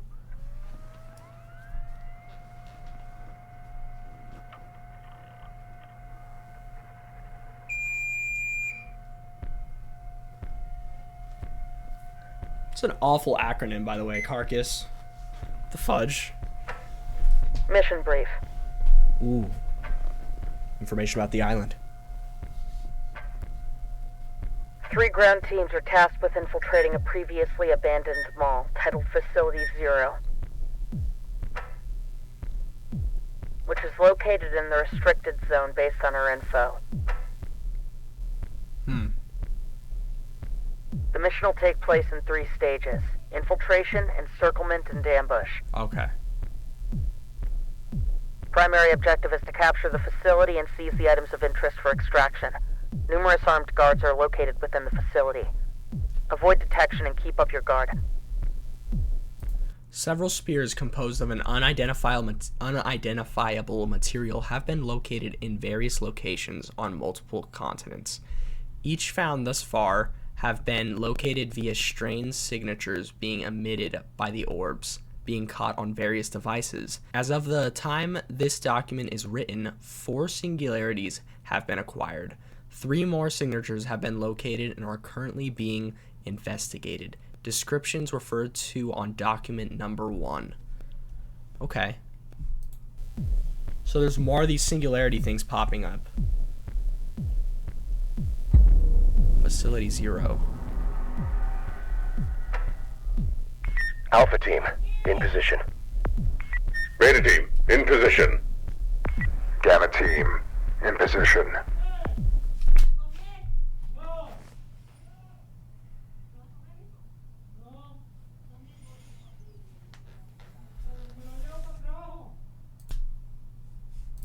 Copy. Beginning phase 1.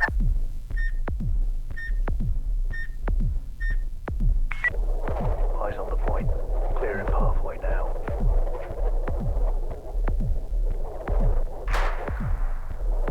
Pathway cleared. Give it the green light.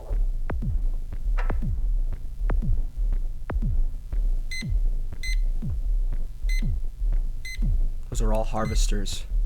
Copy. Green light is a go. Begin phase 2 in advance.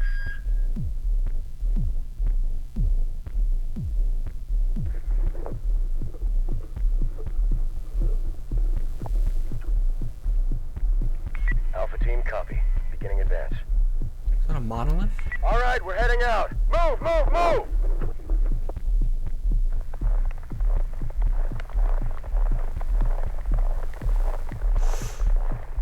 Guys need to be careful.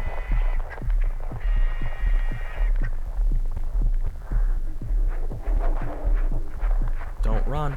Don't run.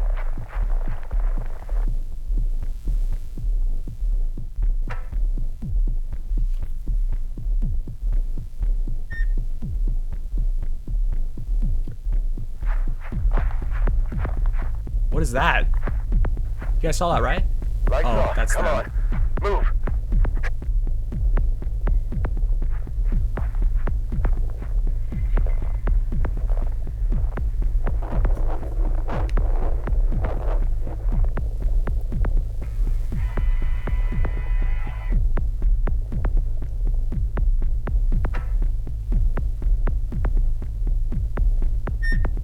Okay, they're climbing the fence or something.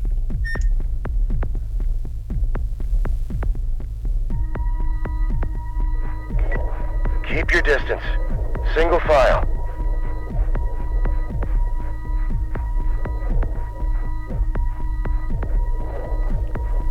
It's like some kind of facility in the distance. Halt! What's happening? In position. Awaiting green light.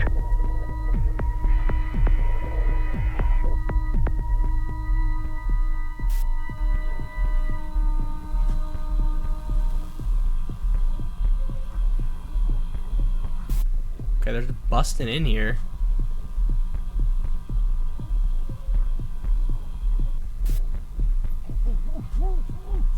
Oh.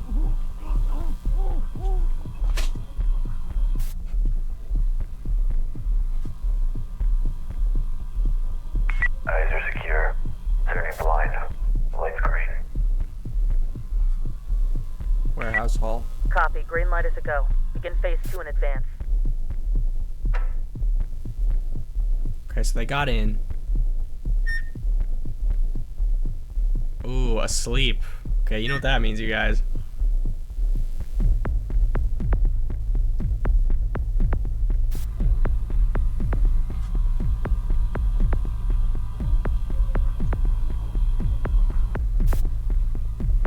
This is tense.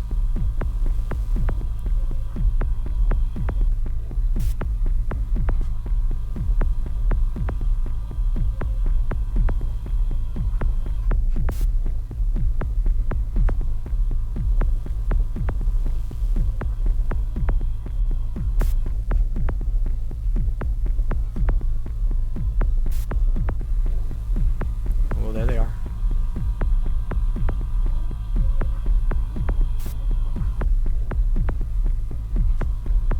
There's a lot of them.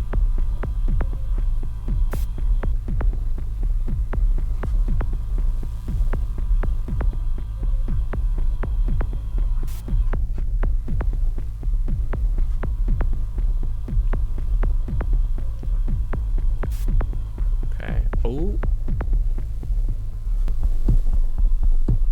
Those guards are no more.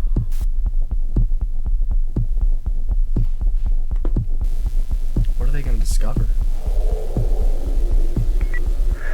Alpha team in position. We are experiencing mechanical interference. Should we resume? Copy. Phase 3 is still a go. Preparing for breach. Breach in 3, 2, 1. Breach.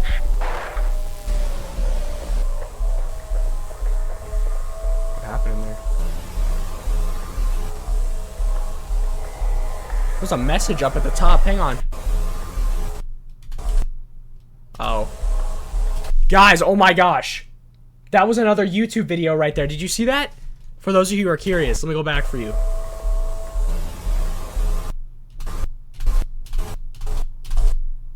There's literally a link to another YouTube video right there. Somebody got to check that out, man.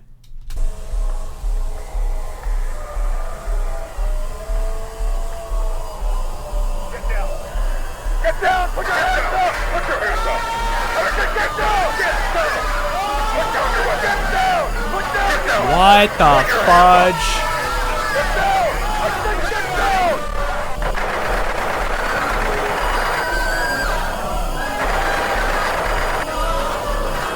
They're like, there's something going on there.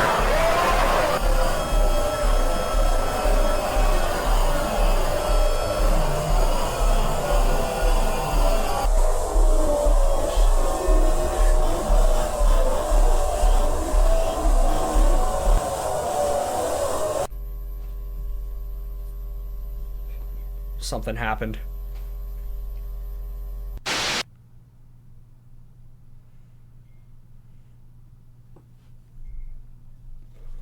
The lack of information bugs me.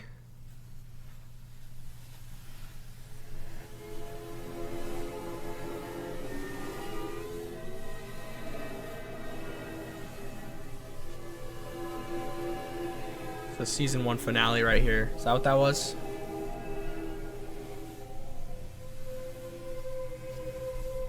Alright, you know what, you guys? Here's what we're gonna do. I actually want to see what that video is all about. Okay. Here's the link. Hang on, it actually did lead me somewhere. Unlisted. These are unlisted videos. 1 of 3. We got a story going on. Okay. Okay, they got sent on a ship. King washed up. Oh, hey, I recognize that page. This is the full story, I think. Oh, wait, I think I recognize all of these pages.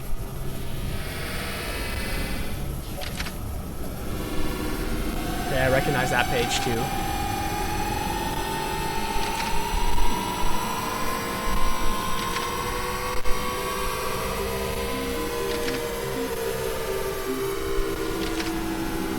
Oh, what? Okay. One day while the king at last in the new land and now their king. Okay, I can't read the rest of that. He's bowing down to somebody. Okay. So that was the secret video, I guess. Alrighty, you guys. Vita Carnis, New Beginnings. Warning, this video talks about and shows imagery of graphic content, okay? Another warning. I'm excited. Dang, what's going on with my hair? Why don't you guys tell me? Something has happened within the restricted zone, where a large group of cultists have been apprehended. Several teams of military personnel have arrested some high-ranking cultists and have saw some stuff about that. to the public. Shockingly, several of these members are well-renowned politicians and high-ranking members of multiple governments across the globe. Many documents have been released, providing sufficient proof of the atrocities that were being committed. Some of these crimes include murder, kidnapping, torture, ritual sacrifice. That's that guy we keep seeing in the picture. The members are found guilty of deliberately providing false information to the public in an attempt to cause harm. The New Trier Company has been found to have very significant ties with cultist activities and has been shut down. All New Trier products have been deemed hazardous for consumption. Cultivation farms are facing pressure to shut down. Public unrest grows as the New Trier cult case Mimic left more crimes unchecked. that were hidden away to light. The people are outraged by how little was actually being done. They demand that something be done to handle the Carnis species. Riots appear in the streets as protests begin to turn. Yeah. Our leaders were plotting against us. Who we trust? What happens now? These people lost faith.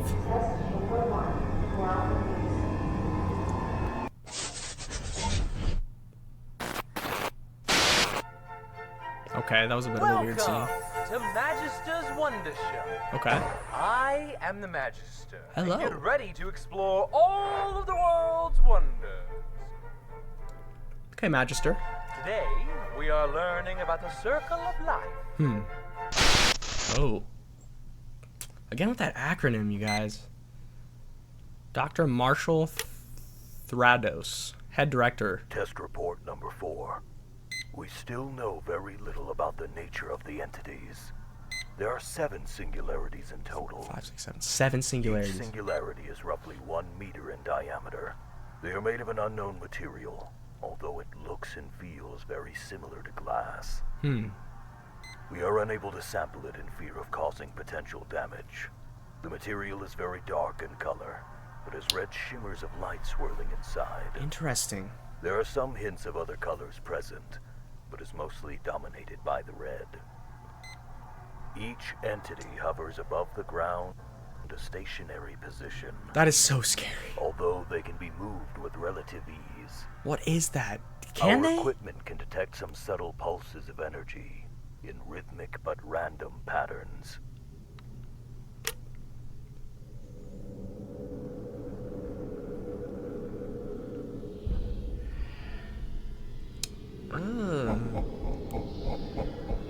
Dude, that thing sounds like it's straight from the depths of hell.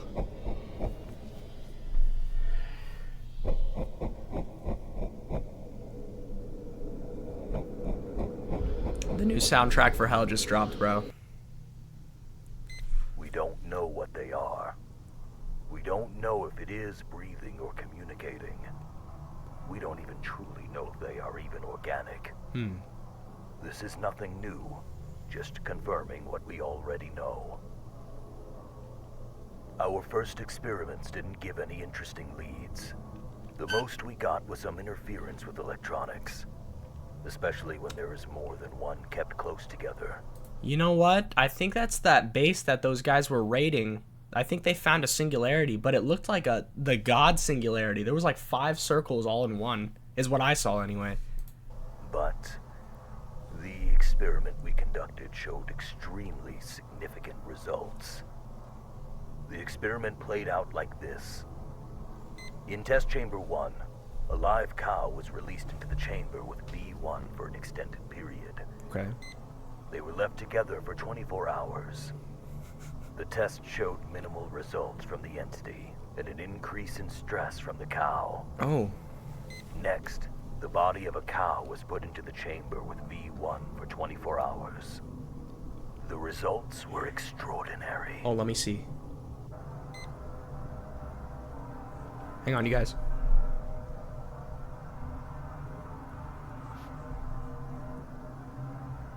What just happened? 5 hours after the whole body had been ingested, concentrations of Kroll rapidly grew from several points from within the chamber. That's so weird.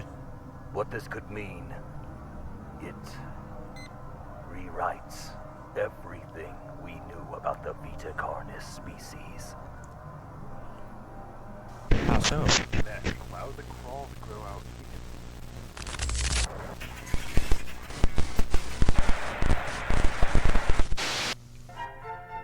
First, a young larva hatches from within its egg. Okay. It will roam around and find food to help it grow and grow. Once they are big enough, they transform into a pupa. And after some more time, they transform into an adult beetle. The adult beetle will go out into the world in search of food. Dr. Rhodes. Cirrus. Audio log. Crawl specialist. Progress report for crawl samples. Cultivation has been successful.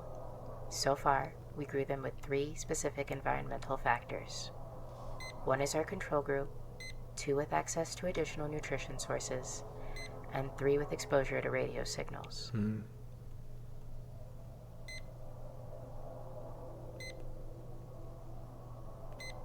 Group 1 grew on par with standard crawl samples.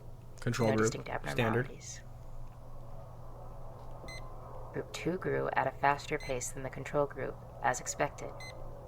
No distinct abnormalities.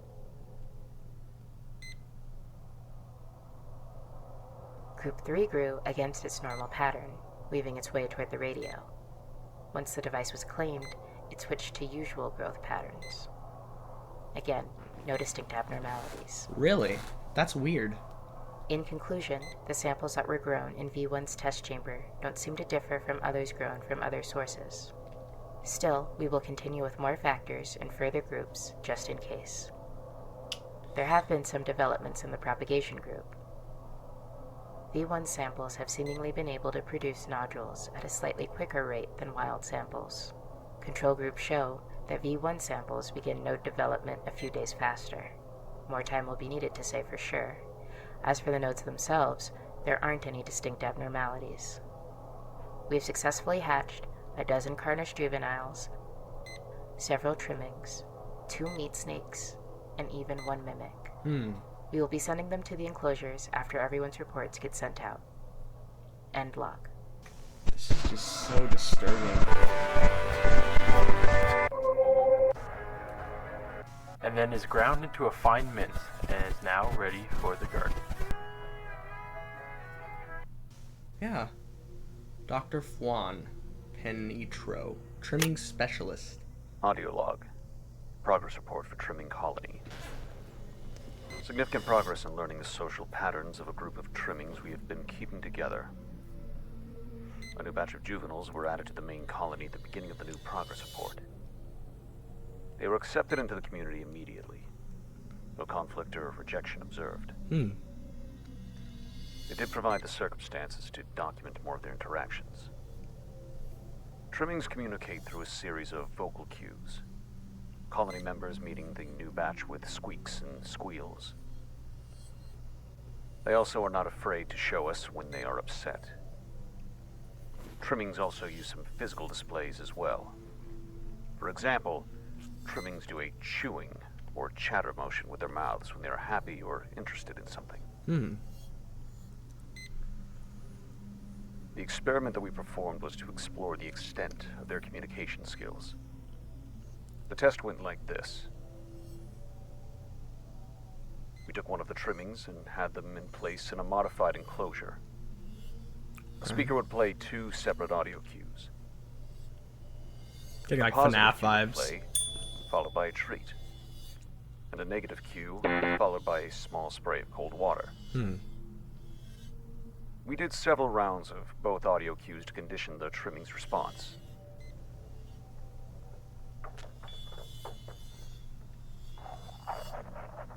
Okay. Oh, it knows. Spray him. Only treats. Spray this guy.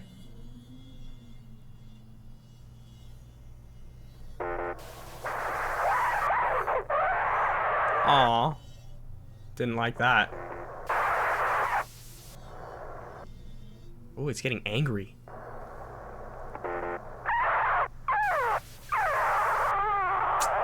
This poor thing, bro. After the test, the trimming was released back to its colony.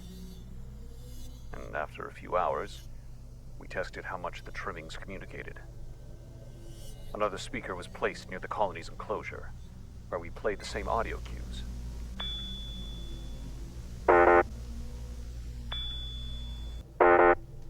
Weird.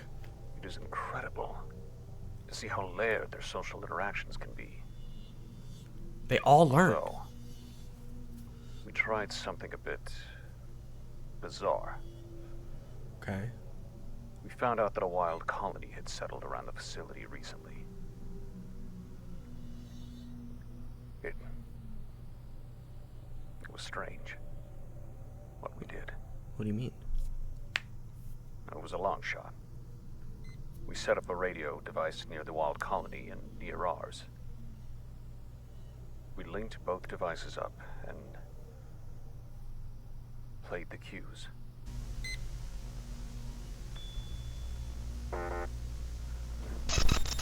Yo, they're a hive mind. Many dangers out there in the world. There are many predators that would love to have beetles for a snack. And unfortunately, not all beetles make it. Yes, it is sad, but that's how the circle of life works. But look, one of the beetles has laid eggs. And once the beetle's eggs hatch, the beautiful cycle starts again. And life continues on. Dude. Alright, new beginnings. That was crazy. This one is called Revealed Progress. Let's see what progress they're going to reveal to us here. Another warning.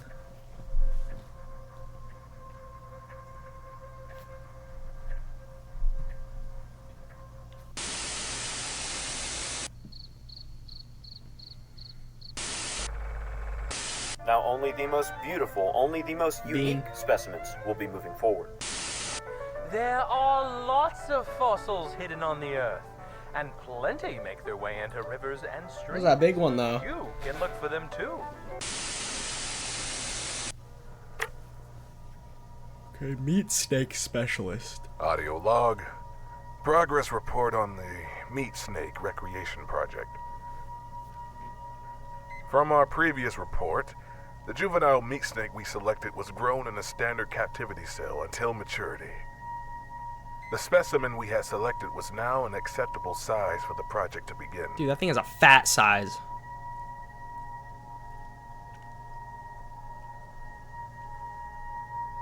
The specimen was moved into restraints.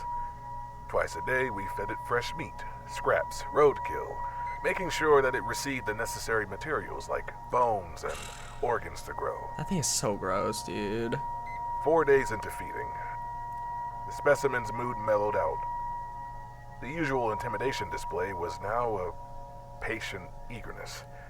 It seems that the specimen now understands that we are feeding it. Domestication. 11 perhaps? days into feeding, the specimen has slowed down immensely. It has also been occasionally rejecting food. It looks like we have been overwhelming it, not giving it enough time to properly digest and implement the material. Interesting. Feeding has been reduced to once a day, but with an increase of portion size. 19 days into feeding, the meat snake has almost shut down entirely. It no longer reacts to external factors. It still accepts food, but with assistance. A makeshift mechanism was made to help the feeding process. Yo, what? Favorable results have begun to show. The hue of the specimen's skin has been turning shades darker. Sampling period seems to be approaching sooner than expected. Day 21 into feeding. The specimen has reached all the required criteria to begin sampling. We managed to obtain a skin patch intervention. We began with cold resistance. It's a weird glitch. The typical meat snake skin can hold its integrity up to negative 30 degrees Celsius. The specimen sample survived down to negative 100 degrees, even maintaining flexibility. Wow. Next, the heat resistance test. The sample was able to withstand impressive temperatures. We were only able to bring the temp up to 3,000 degrees Celsius before we had to bring in new equipment. And it didn't burn. We used some welding equipment and determined that the sample's limit was capped at around 5,000 degrees Celsius. These things are alien, bro. There's no way. Sample testing was interrupted by a peculiar event with the specimen. Personnel during the routine feeding found that the meat snake had escaped its restraints by performing mitosis. The two organisms were simply wandering the lab at the time. The project has been halted for now, and the two meat snakes have been moved back into their original enclosure. So we gross. are preparing more tests at the start of the new process report. End log. Okay, you got some meat snake information.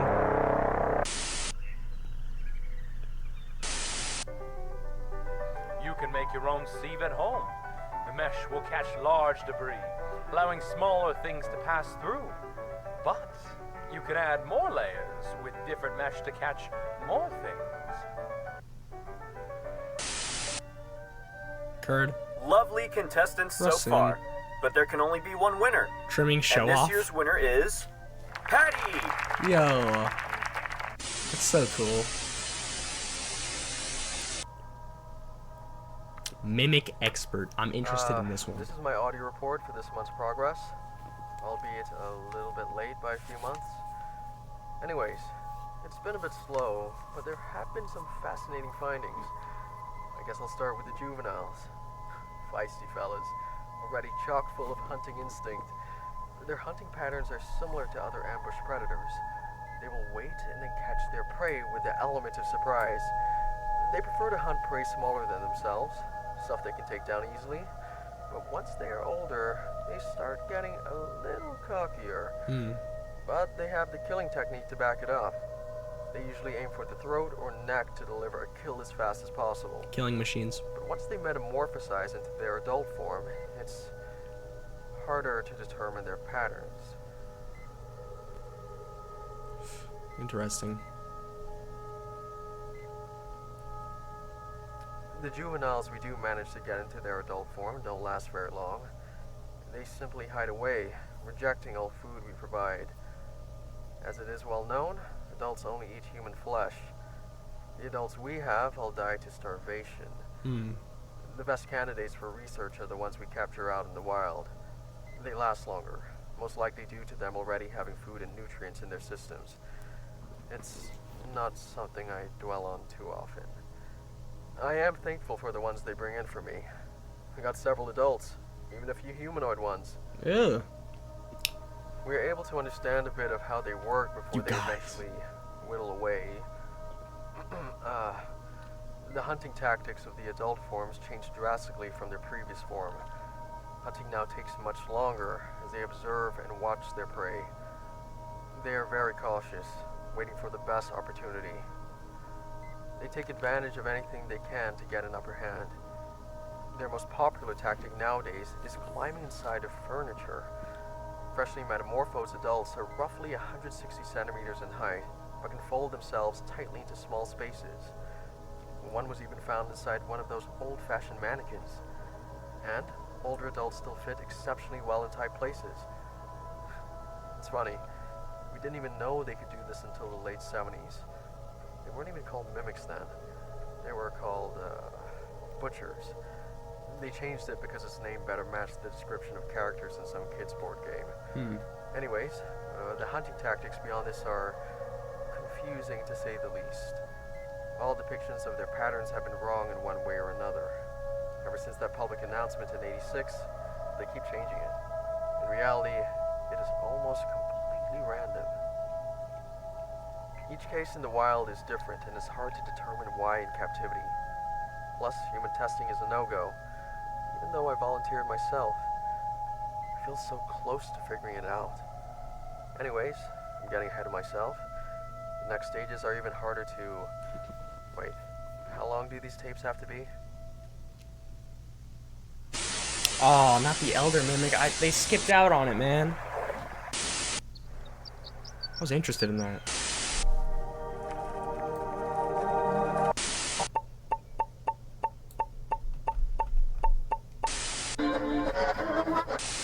Look, this one would have fallen through our first sift.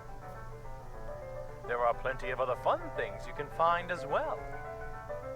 Oh no, my sieve isn't working. Looks like there's a hole in your mesh. Make sure your mesh isn't damaged, or else something might slip through. Not the knocking sound. Footage of the incident with V1 involving the cleanup team in Test Chamber 1. Singularity, that's right. Personnel to room 21.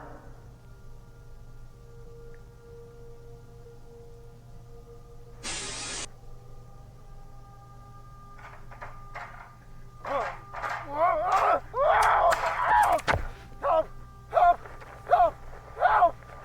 What happened? My leg's caught. It's bad.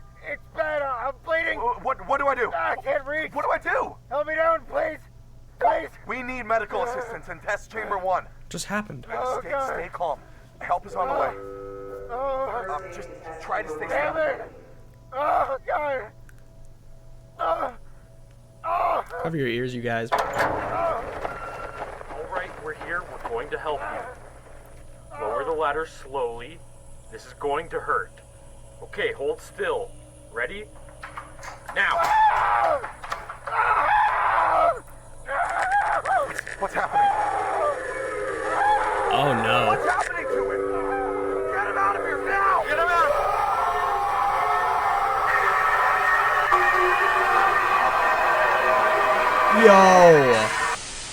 Yo! What's going on? Singularity didn't like that.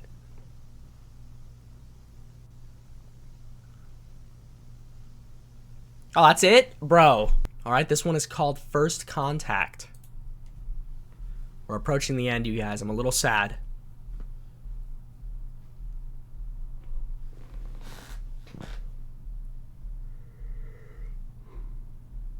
I don't know what happened with that incident.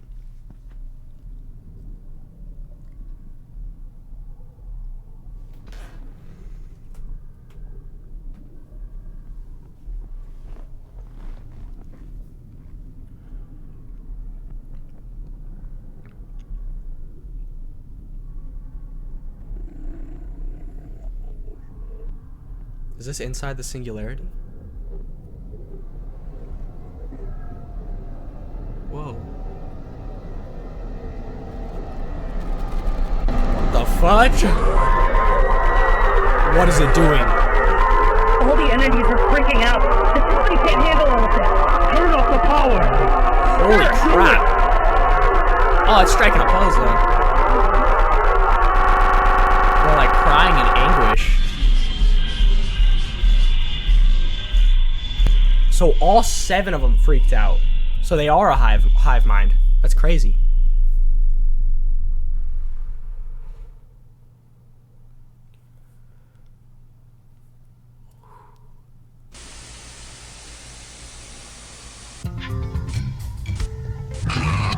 It is called the electromagnetic spectrum.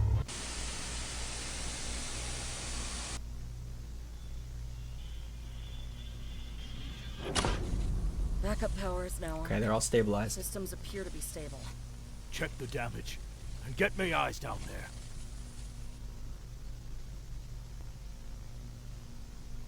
there. Entering the chamber. Oh, here we go.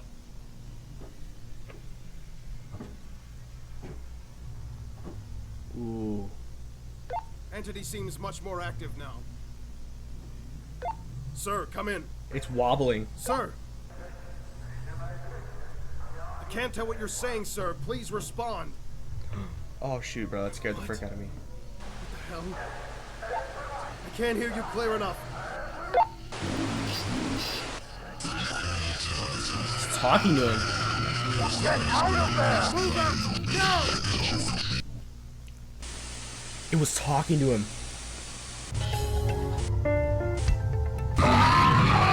Alright, thank you for that.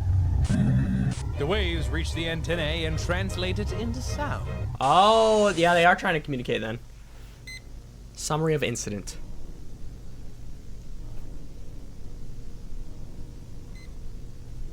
The cleaner had been caught in between the steps of the ladder and snapped their femur. Oh, that's the most painful bone to break, dude.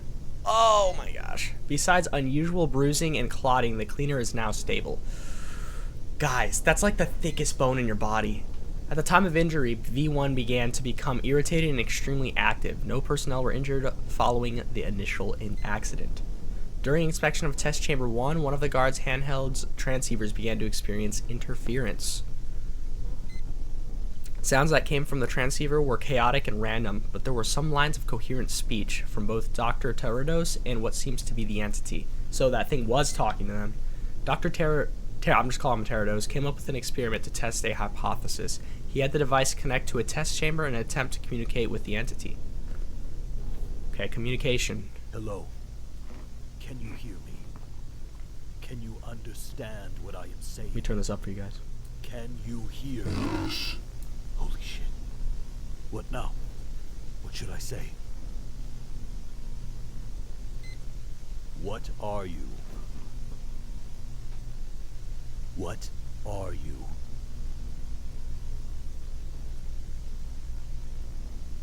Let's try something else.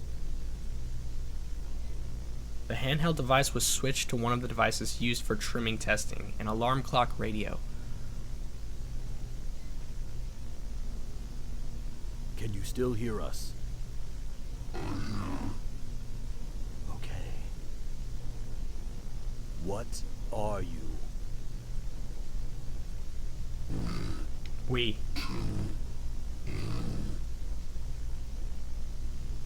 We too, you.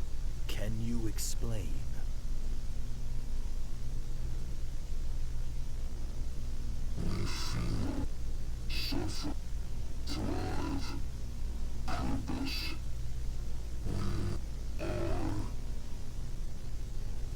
Guys. What are your connections to the Vita Carnis species?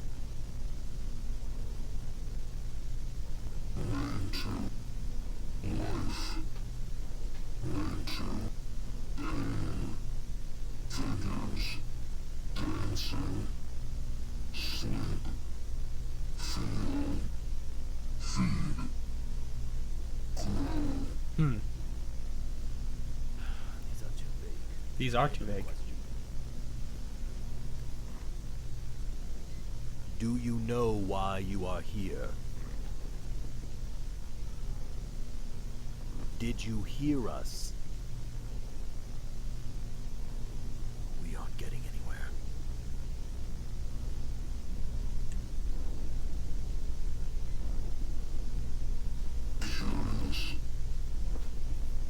What?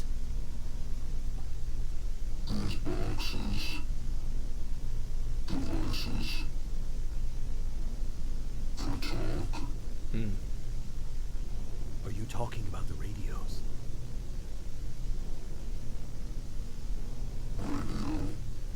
Oh, it's learning. Yes. Catches noise. Radios transmit and receive waves and translate it into sound. Brilliance. Oh. Much brilliance. Much brilliance, okay. I feel more noise. Can we see more? Oh, it's curious about us. Do you want more radios? Ooh.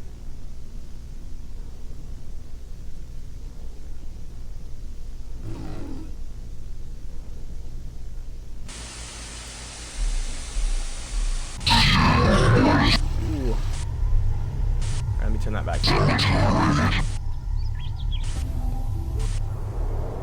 Even the color you see Guys, in the sounds we're you hear. talking. Oh, they're gonna try and give them something to like see now. That would be cool. At least I'm assuming. What is this? What are we in the ocean, you guys? Ooh, where are we? Sir, is it really in our best interest to give these things what they want? You don't Let's even know what they're looking for. Let's just try it. I understand your concern, but this is the biggest breakthrough we have ever gotten. This may be the greatest breakthrough of all history. Representatives of the UN will be arriving in just a few days to see our progress. This is too important to stop now.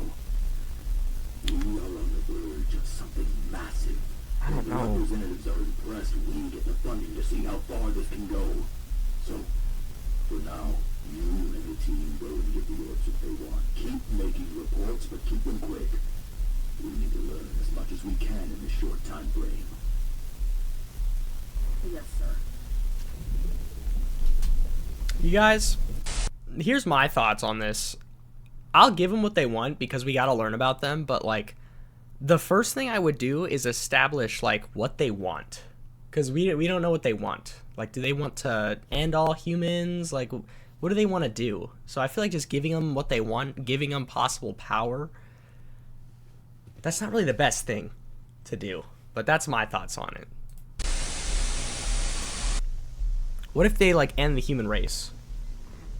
For all future tests with singularities, there will be a radio with a speaker present to allow communication for the entities as well as for personnel to ask questions. That's cool.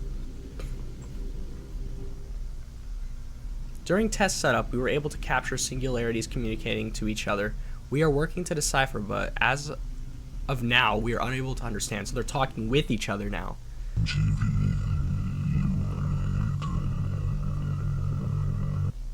Oh. That one sounds different.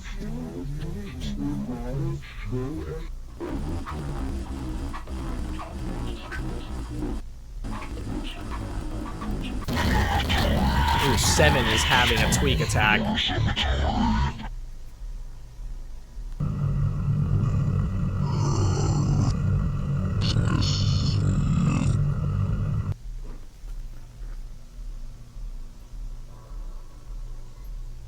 V1 was given several different electrical devices. We attempted to communicate more with it, but it didn't speak very often, only single words and loud, not directed towards anyone. It was more interested in... I missed it. It was more interested in the devices than our questions. The tests and questions were repeated with the other singularities. Each singularity acted differently than each other and gave different answers to the questions. Interesting. Although there were a few common factors that each shared, each one of them had a fascination with electronic devices, especially radio. They were interested in entertainment like television, the radio, and music, especially classical music. During tests with V1's interaction with television, notable interferences was detected with other electronics. V1 also spoke out loud several times. Oh, it's messing with the TV.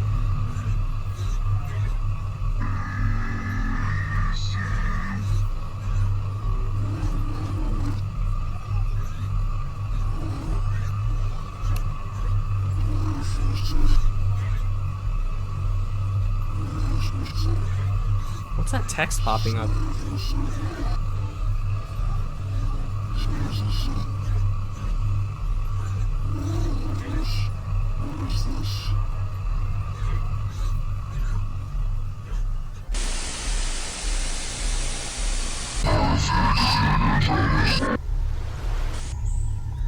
Monkeys. Why does that keep happening? They travel up to 28,000 kilometers per hour.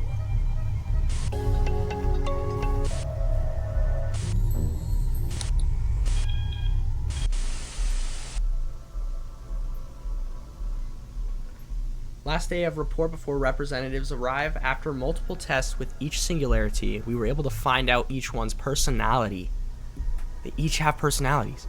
V1, neutral in expressing itself, engages with personnel minimally as minimally as possible, only shows interest with electronics and testing. Curious in nature, asks questions often, descriptive in its wording, eager to engage in testing. Okay. More active, engages with personnel in a detached manner rather than a one-on-one, engages minimally with personnel. Actively engages with personnel, curious about personnel and what they are testing, prefers questioning us rather than conducting tests. More expressive out loud than other singularities, although it speaks often and out loud to itself, has yet to communicate with personnel.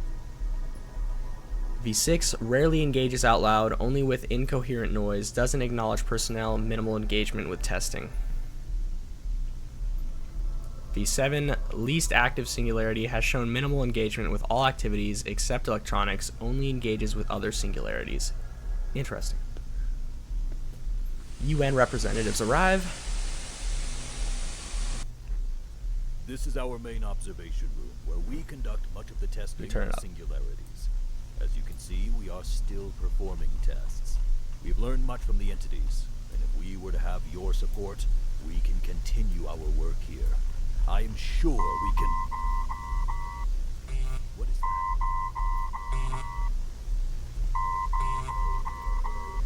Oh no. Tampering with the microphone and the monitors. There has been much learned in our time together. I agree with Dr. Trados. If we continue, I am sure this union will benefit all. Wow. Symbiosis, we join together.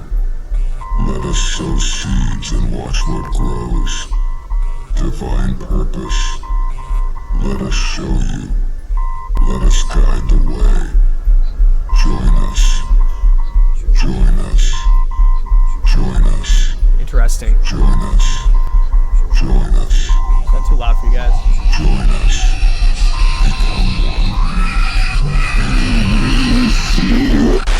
Holy crap, dude. That was the most clear speech I've ever heard from him. That was the clearest speech. Sorry, that was improper grammar. What the fudge? Oh, that's the end of that one. Alright, you guys, this one is called Terminal Rally. Okay, another warning label. Again, with these warning labels, I think they've been on every single one. This series got me immersed. I have a request. One of the researchers I know has been missing their progress reports. I knew he would miss a few since he got approval for one of his field projects, but it's been 4 months. I know it isn't my place to ask this, but I am worried. I wouldn't ask you if I wasn't sure something was wrong. I found out he was researching. I didn't get to finish. The Mimic Expert. Audio log part 2, I guess. For the final stage in a mimic's life cycle, it's even harder to get clear results. Turn it up. The humanoids we get hide mainly in plain sight and clothes. They also rely more on their vocal skills than their previous stage.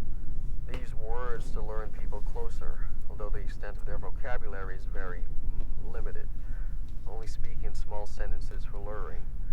A fun fact, mimics have been found to speak different languages depending on where they come from. Interesting. Anyways, and for the elders, we haven't found any. There are only a handful of sightings, fewer pictures, and only one clear one. The only info we have are from that one they killed years ago. Other than that, we are completely clueless.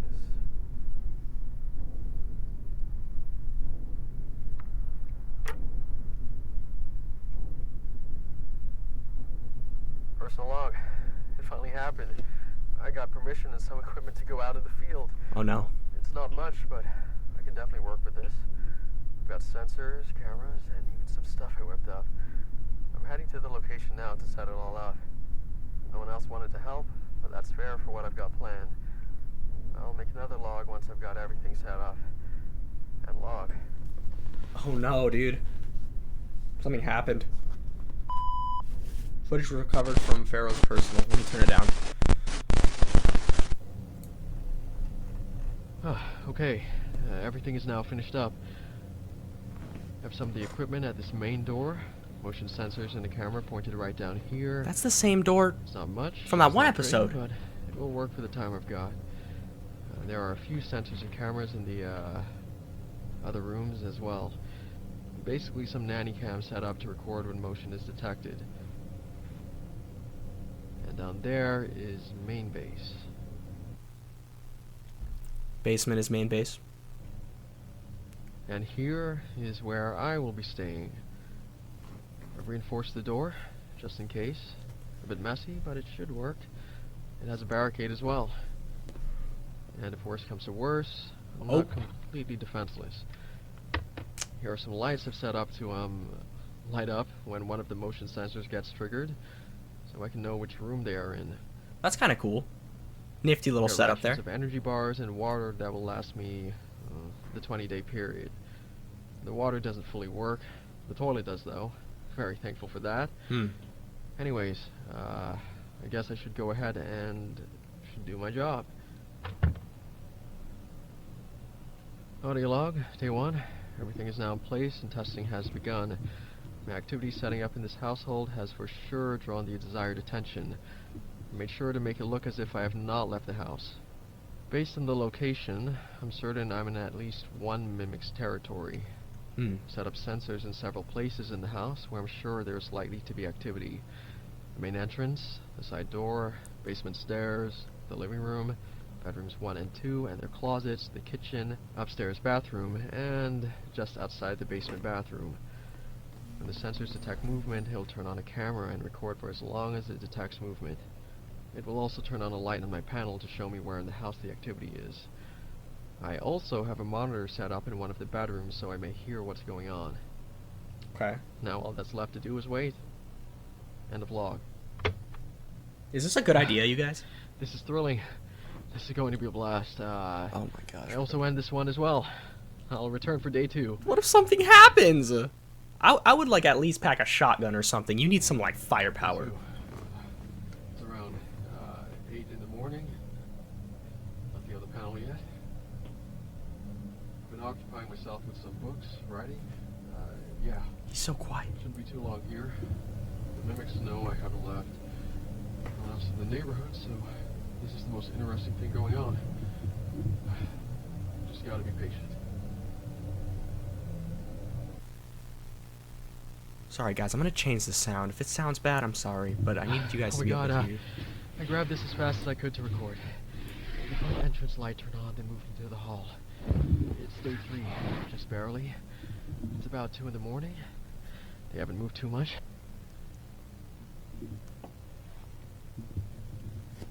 Wow. Which one lit up? Oh. Now they're in the living room. Living room.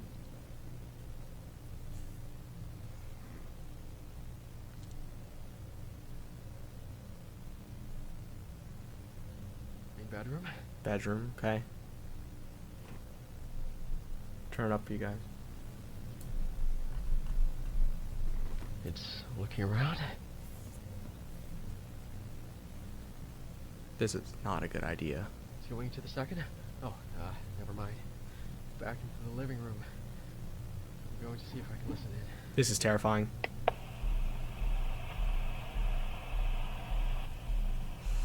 It stopped. It's going to... Oh, what if it detects him because of the radio waves? He doesn't know about the radio waves.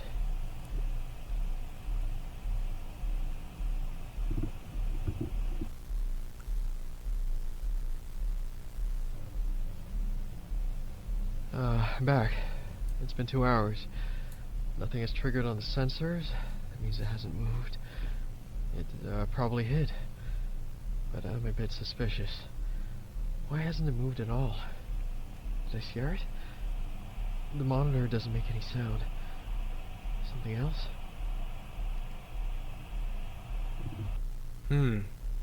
Weird. It stopped moving. It's been another 2 hours. Nothing has happened. I'm worried I accidentally scared it off. Or it's not even a mimic. We're going to do something stupid. Okay, oh no. I'm going to go and check what happened. I'm going to try and play it safe. Oh no. Going slowly. Okay. Here we go. It's waiting at the front door for him. Watch. Gun. Just in case. Oh my gosh, bro. Stop.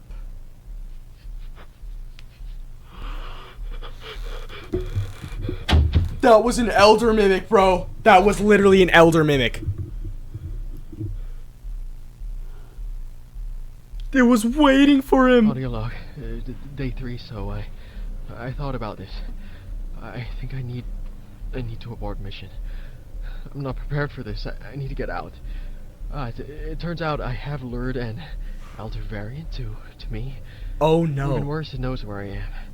It hasn't come to me yet. The light from the front door triggers every so often, so I know for sure it's just waiting. I think it realized it was being watched, so it moved so slowly that the sensors didn't pick up its movement. It's intelligent. I think it spent the 4 hours crawling its way to my position. Yo. But I surely startled it. I may play this cautiously and leave. The best I can do is wait. At least I think I should wait. Something happened to him, bro. I need to keep quiet to make it think I left somehow.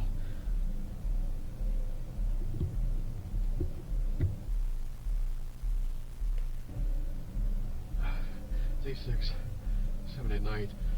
It's been really quiet. The light panel showed that it stopped moving at the front yesterday.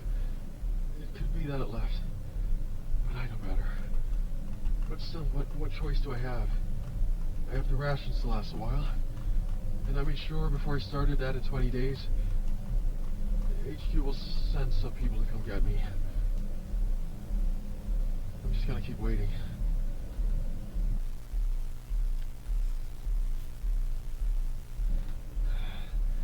Did you know there's a legend about elder mimics? The cultists worship them, believe they are God's ultimate warriors, earning their role as the perfect killing machine. Sorry, you guys. Man, what have I gotten myself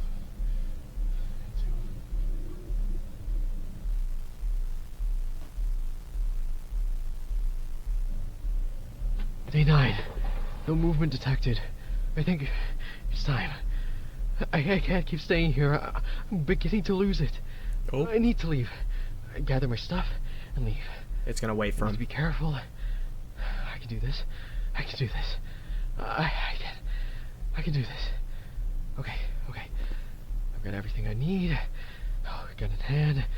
It's time to go. It's waiting for him.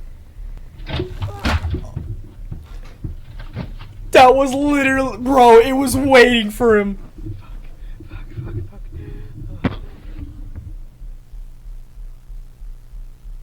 Yo! Day 11. It's still out there. I know he is. I'm terrified to even breathe. Why hasn't he come to kill me? I'm trapped. I can't escape. Why? He saw the face of it.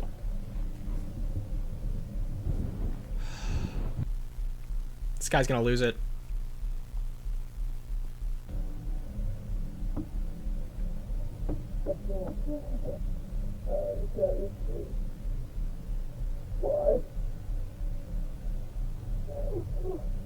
Is he crying?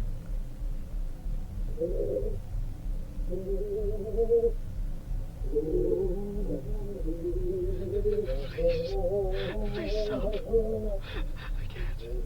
Please. This is terrifying. Can you guys even imagine if you were in this situation? Can you even imagine? It's been 16 days. I'm tired, but I don't care anymore. I don't care anymore. I need out. If I go out, guns blazing, I could scare it at least. Or maybe even kill it. Then I just run. Run as fast as I can. Then I could possibly make it out. Then I... Here we go. No.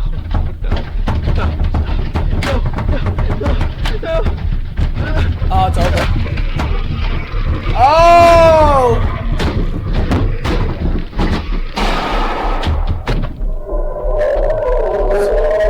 Oh, he heard it.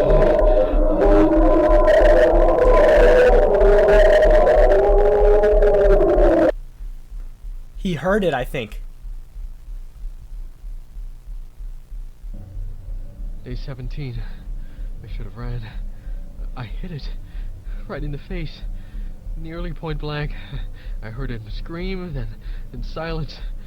I know I didn't kill it. The lights indicate that it's waiting by the stairs. But that was the perfect time. It was heard and I could have ran. Nah, but bro. I stayed and now he's pissed.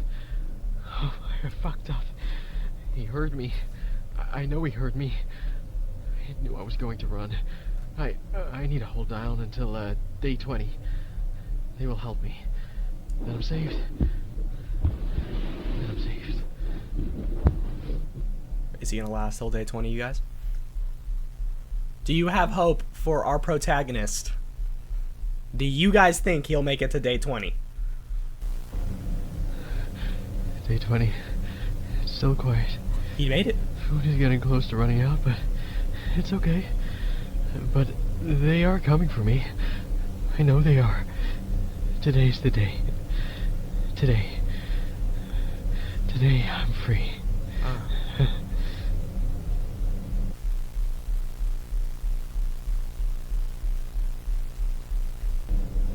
Day 22. They didn't come for me. I waited and waited. I don't know why, but they didn't. I thought I was going to wait this out, but I have no chance now. He knew.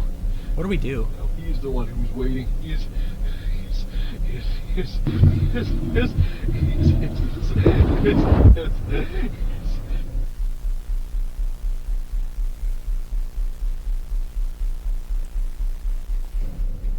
This poor guy.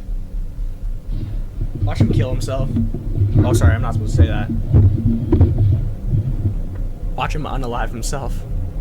It's been 28 days. Food has run out. I know, Al. I know. Apologies for any young viewers out there. But I haven't figured out. They sent me here to die. I didn't know why, but they did. But I don't think they knew that I would figure it out eventually. I've hid this video recorder so that if they do come, they won't find it. Hopefully someone will. I will leave one last audio log for them. Audio log? It's been 28 days. Hope is lost. He waits for me now. He will claim his kill soon, probably. Probably hears me right now. But I know. I know now. I'm ready. I know he knows. This is it. Here we go. There you are.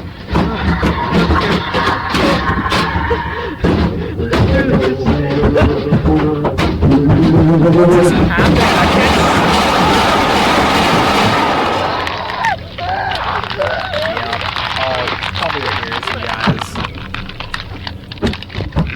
cover them.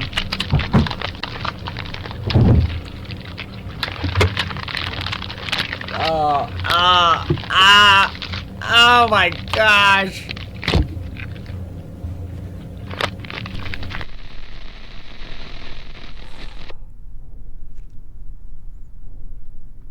Why'd they wait 8 days? Oh, the camper was set under the sink next to Farron's body. Oh my gosh. Oh, I'm not gonna be able to show that, dude. Alright. I'm sorry to say things are much more dire than expected. Be careful.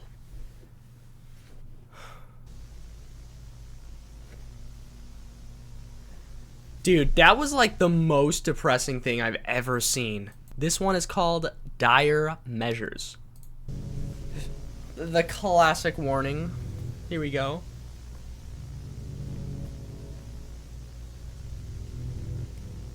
This is a really good series. I don't know how much time I have. I think they are beginning to realize what I am doing. I have sent over one last package containing anything I thought looked important. If I don't contact you again, assume the worst. I know how hard it... Oh, shoot. I'm sorry, guys. We gotta read that. If I don't contact you, assume the worst. I know how hard it is to combat this alone again. But I don't think we have a choice. You figured it out before. You can do it again before it's too late. Good luck. B.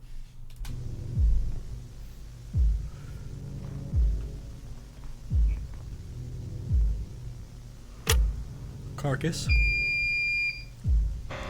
Classified.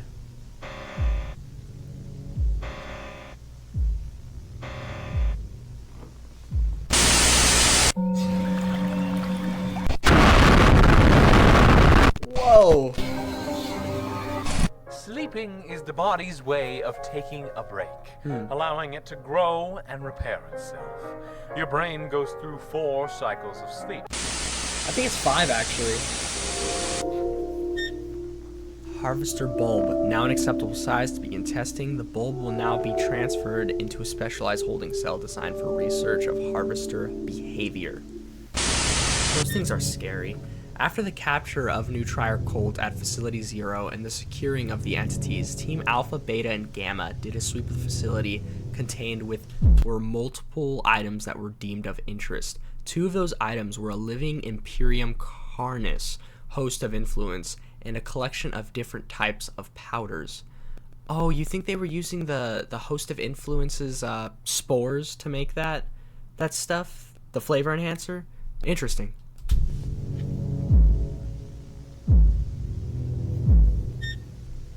Study of the powders led to the classification of 3 distinct substances. Viral of host spores. Boom. Boom, I knew it. Viral of New Trier's flavor enhancer. Host spores, unknown composition. Okay.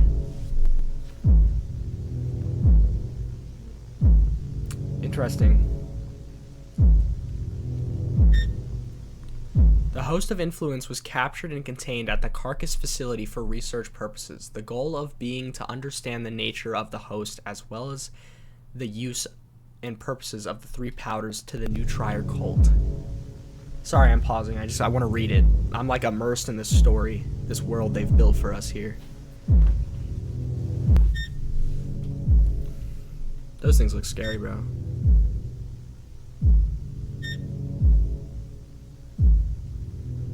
Doesn't have eyes. Test report. Spore exposure and its effects. The host would be placed in a modified cell that would have ventilation holes to another cell. A test subject... I didn't read that. A test subject will be placed in the opening cell and be exposed to the expelled spores. A human test subject? Really? Is that ethical? Who cares about ethical right now? I mean, we got literal monsters walking around. Test report. Spore exposure and its effects. The subject will then be decontaminated and quarantined to monitor behavior. Once these symptoms subside, the subject will give a vocal and written report of the effects they felt while under the influence. Reports for the test are as follows.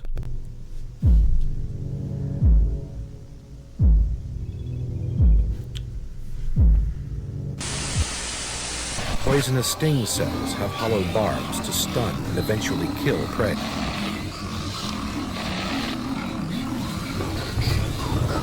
the first stage, your body begins to relax and your brain activity begins to slow.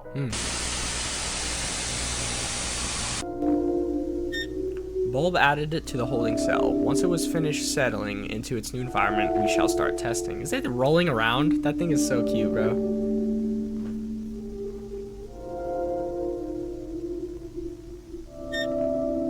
Bulb has reached maturity and is now ready for the next stage of testing. Test report, harvester venom extraction. Now that the harvester is large enough, it is possible to substantially extract the venom from the tendrils. Obtaining the venom in a safe manner will prove to be difficult given the risk of lethal injection. One method that could be used to attain the venom would be to lower a silicone sponge that could be pierced and absorb the injected venom when placed into the harvester's grounds. That's smart.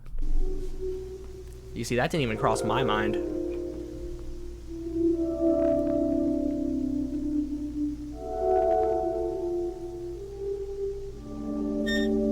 During the first test of the harvester, tendril sensitivities were lowered to a dummy onto the harvester grounds, and the bulb displays its efficiency in trapping enemies. Okay. You will need to scrap the idea of the silicone sponge given the aggressiveness of the harvester and the damage it may cause, leading to the potential failure in venom extraction. Holy crap. Yeah, that thing destroyed its foot. Volunteer test subject. Oh, you know what? Oh my gosh. Exposure 1. Subject exposed to the spores. Mild irritation displayed while inhaling. The host seemed agitated by the presence of the subject, attempting to attack them when given the chance. Damaging the barrier. Subject removed from the cell promptly for decontamination. I don't know if I would test that, bro. Would you guys volunteer for this?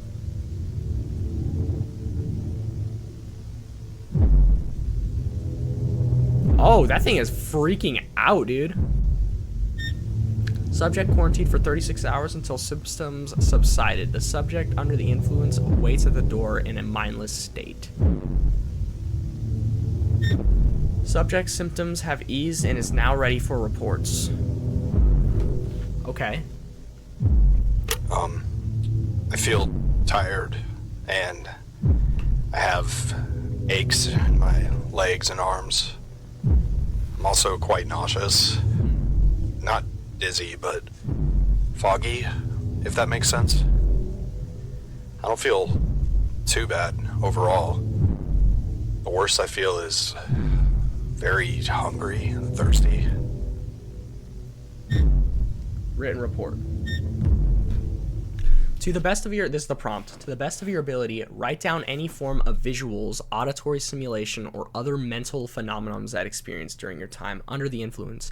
My vision was darkened and blurred, like wearing glasses of the wrong prescriptions. Sounds were muffled. I felt a heaviness in my mind. It took extra effort just to do the actions I thought of. Oh, really? Then I was filled with a blind need to leave my room. I couldn't explain why like forgetting, I can't read that. I couldn't explain why, like forgetting, you walked into a room.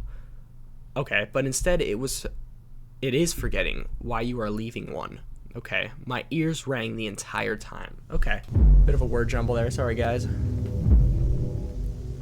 Couldn't explain. I couldn't explain why. Like forgetting why. Oh, there's a period there I didn't read. Okay.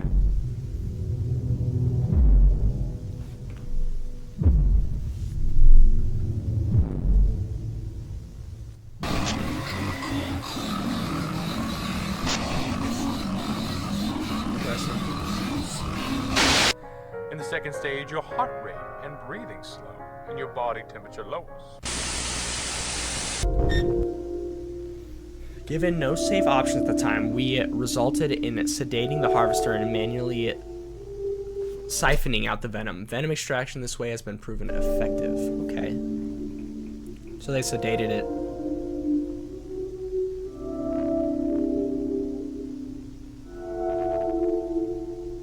That's smart. We managed to extract 2 milliliters of each venom from for a total of 5 spines each. The paralysis venom on the left is more abundant in each spine than the cognigent venom on the right. Exposure 2. Subject again experienced agitation. The host still displays aggression but appears less irritated. Subject quarantined while still displaying mindlessness. The subject was greatly distressed by their containment. They're doing it again to him, guys? While initially concerning, the symptoms again eased. Oh, stop doing this to him, you guys.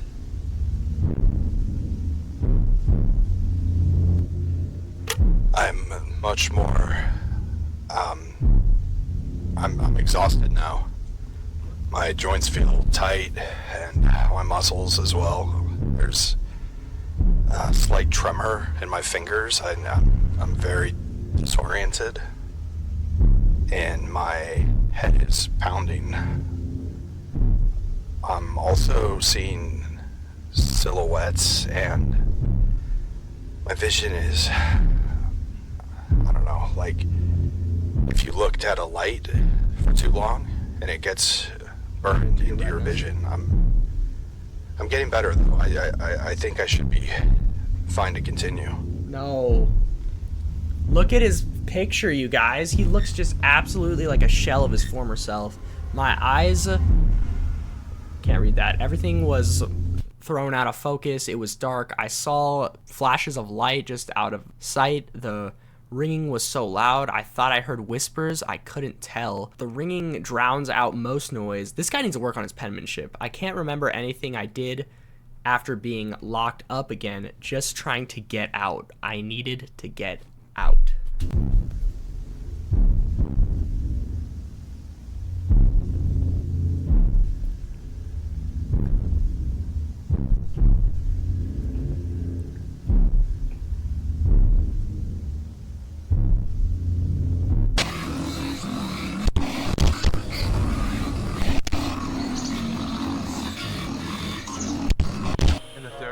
Your body should now be almost fully relaxed.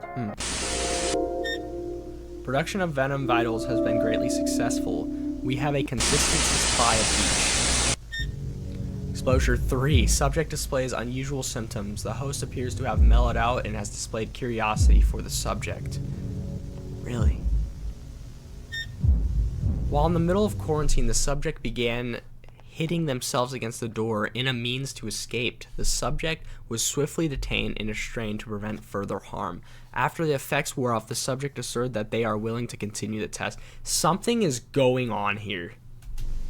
You're telling me this guy is still willing to continue? How much are they paying him, dude?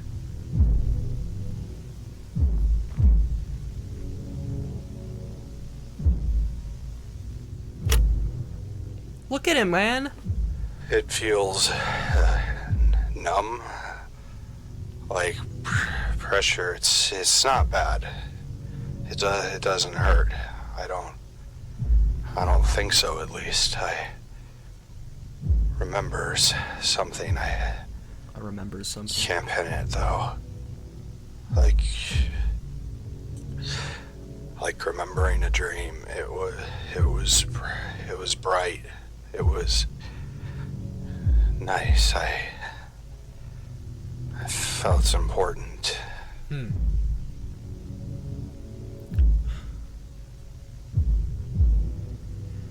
I'll try to read his report, guys.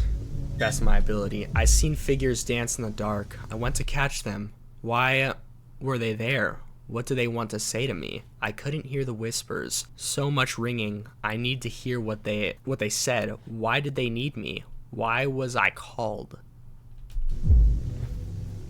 Okay, this is actually kind of interesting. Even though I hate what this guy's going through, I feel bad for him. They better pay him well. And you want to see where this is going.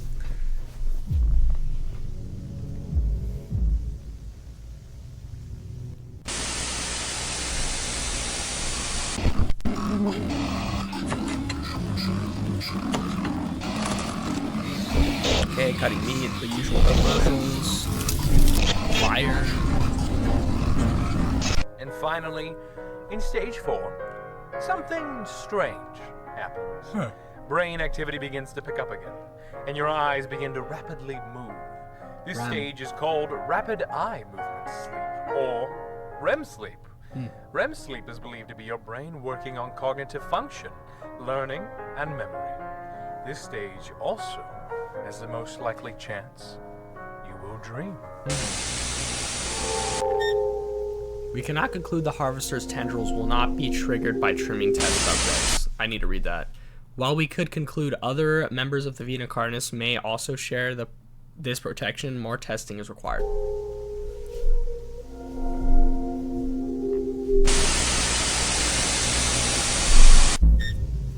Exposure 4. Significant findings during exposure. The spores emitted from the host now have a distinct red hue instead of its usual orange appearance. The host displays mellow behavior, almost like they're chill with each other, man. It's red now. Guys. Subject was restrained and held to the bed to prevent any harm they may do themselves. Despite this, the subject tries to resist the restraints while under influence.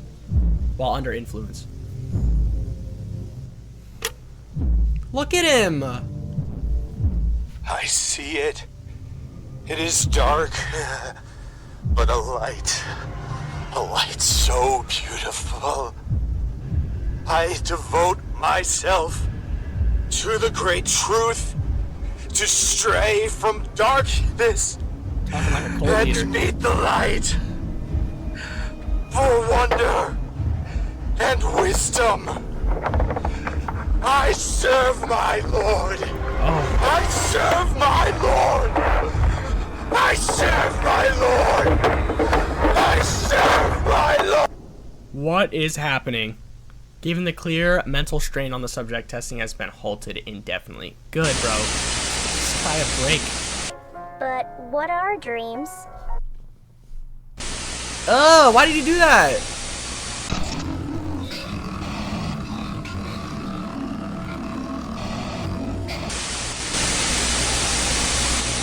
Our usual commercial break. Why am I tied up? What's going on? Hey! Sit still, Bruce. It's all right. Dr. Traidos, why am I here? Calm yourself. We're just going to ask a few questions. The restraints are just a precaution. What? Relax. Okay. So, Bruce Phoenix, you are the manager in our files department, is that correct? Turn the volume up for you guys. Yes. What would you say you do? I, organize documents, process reports, tapes, files, mainly with our experimentation unit. I see. The reason I ask is because I believe there have been some issues recently with your department. Have you noticed anything? No. I don't think so. Okay. What happened? Really? Nothing at all? No. It seems to be in order to me. Why? Well, I ask because we had a look through our documentation and noticed some inconsistencies. Like what, sir? We noticed that there has been some tampering with some particular documents. Oh, what's going on? Classified documents. Nothing too big, but it seems someone's been covering some things up. Well, you are the head of that department, so we thought you would know something. Are you sure you don't know anything? I'm sure. I'm sure too. You know, loyalty is an important part of how we work here. We handle some important things, classified things, things we don't want getting into the wrong hands. So when we find out that someone has been smuggling documents behind our back, that is awfully concerning. Yeah. Especially when that person, I don't know, is lying right to my face. I'm not lying, sir! Stop! Especially... Such a mellow stop. We have them on video. Which leads me to ask, why are you taking tapes out? I can explain! I was just... Stop! I don't need to know what you were doing with them, but I do need to know one thing. Who are you sending them to? No one! Who are you sending them to? Please, sir, listen! I was just organizing them and I had to move them! Who are you in contact with? Marshal, please! I'm not lying! We are past that, Bruce. Why do you think this was acceptable? This is heated. What you were doing threatens national security. You are actively threatening the progress of the human species. No! I'm trying to save the human species. What we are doing here is wrong! It's those things! They have brainwashed you! They are messing with your judgment. Safety protocols, basic upkeep, reckless experiments. This isn't progress! This is madness! Okay. You're becoming like those monsters who worship them! I see. Please, Marshal. We need to stop. Don't ask one last time. Who are you contacting? Never. I'm done. I won't be a part of this. I'm done.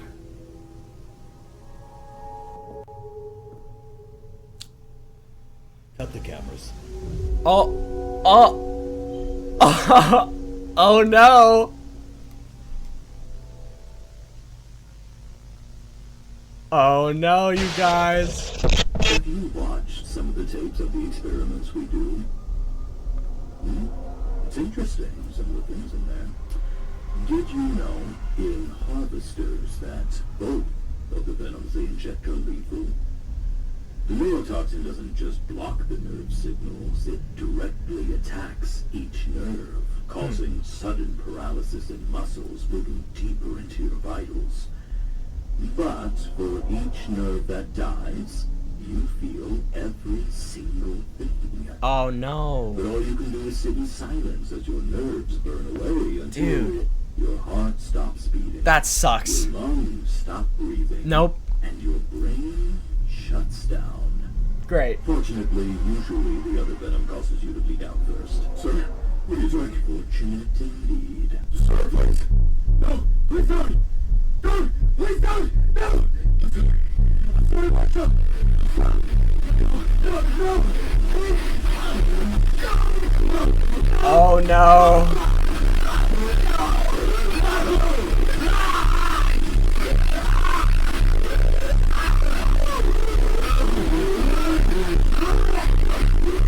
Dude, oh no.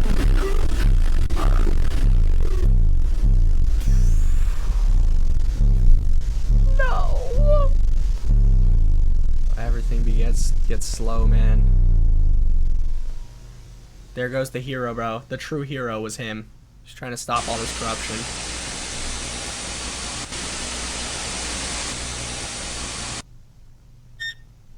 The written report, let's see. Oh, from the guy. That's what he sees. To the best of your ability, write down any visuals. That is what he sees. You're telling me that? Bro has seen something. What is this? Guys, these experiments are getting out of hand. Neurotic wound. Okay, this one is called Neurotic Wound. This is also the last one of the entire series. Honestly, I'm kind of sad. This is quite the series.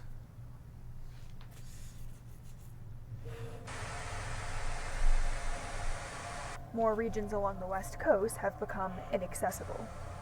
As protests cool off, production has returned back to its original profits. Nationwide air quality alerts as smoke begins to spread. Air quality warning.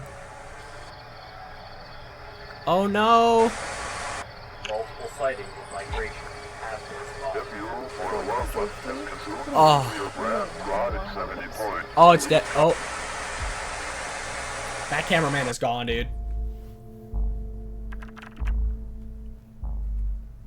New log. Last of Bruce's collection.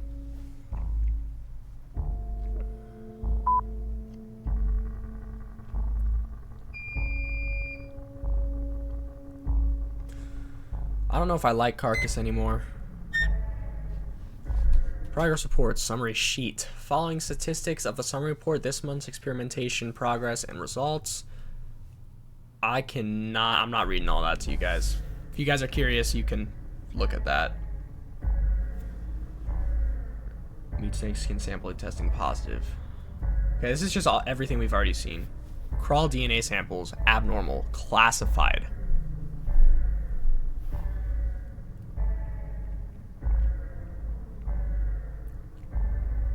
Connected hive mind, negative, natant abilities. Alpha team leader, post rate of facility 0. I was tasked with leading the Alpha team into Facility 0 and capturing multiple items of interest. The mission was a success. All items accounted for, only hostile casualties. Once the area and the prisoners were secured, we were extracted.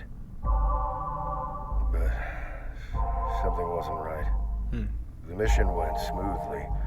Too smooth. There were powerful people in there.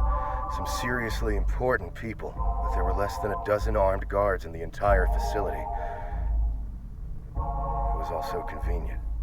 The single harvester pressure point and the team staying farther apart to avoid monolith detection, those make some sense. But why only a handful of guards? Why was it so easy? I never thought about that. Seismic activity, facility, population of wild Carnis species gathered around Carcass, expansion for experimentation, assembly stage 2, notable performance decline in specific facility members alerted to singularities, more terminations suggested, recommended building maintenance inspection delayed after another 3 months.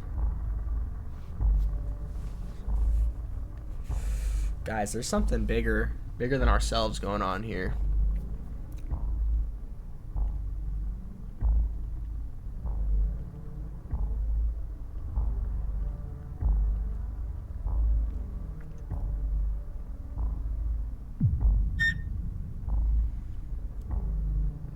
Waver satellite. Crawl cable, gateway, keystone ignition. What's going on? Keystone? Crawl right through. Wait. That's that Colt symbol. Dear Dr. Marshall Theros, or whatever, it has come to our attention that you have managed to achieve something great. We understand our previous interactions have been not ideal. We are willing to move past our conflicting past and move forward in light of this new achievement. And what an achievement it is indeed. Your facility managed to do what we have spent an eternity of our assembly's lifetime dedicating to in a matter of 2 years. We have underestimated you yet again. We understand that you have had the honor of communicating to the entities themselves. How blessed are you to be in the presence of such greatness. This is so cultish, you guys. You have seen it too, haven't you? They have shown you their divine will, their great plan. We know you are assisting them in the construction of their tools, and we would be honored to give you our full, complete support and fidelity. For we both now follow the will of the Master. We are happy to once again work towards a common goal together. For wonder and wisdom, we serve our Lord. Who is this Lord they're talking about, you guys?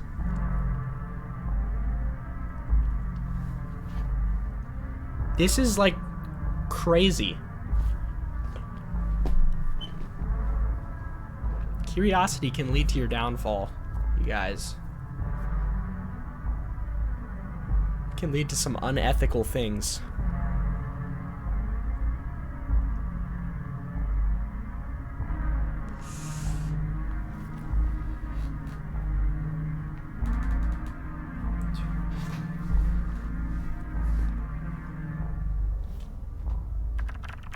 New log. Destroy Carcass. Oh.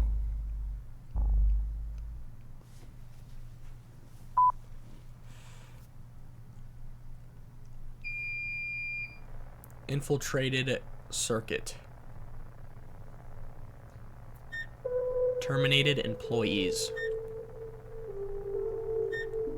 Farron Brones, yeah, he's gone. Bruce Phoenix, yeah, recommended terminations.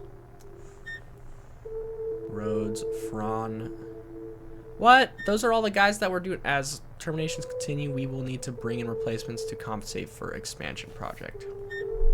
List the most recent new hires to replace terminated employees. Oh, why is Christopher blinking at us? Signs of a gas leak detected. Results negative. Bring in inspector. New batch of volunteers for human trials. Updating main database softwares. Bring in new data engineer. Radio contact facility 0 remains out of commission. Bring in technician. What is going on?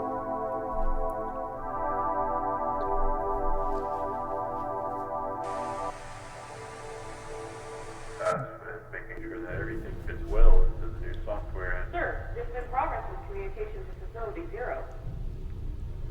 Oh. Wait here. We will continue this when I get back.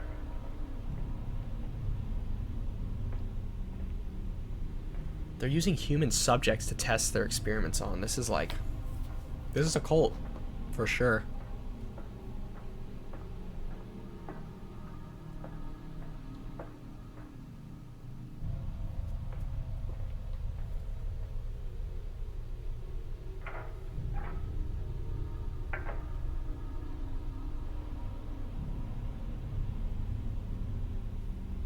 Okay, we got this person walking into the file storage. Oh, is she snooping?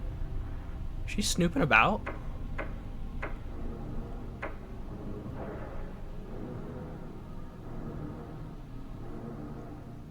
Wait, did she just set that on fire?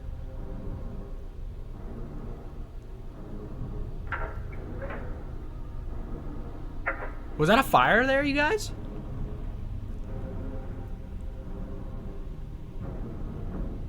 That is a fire.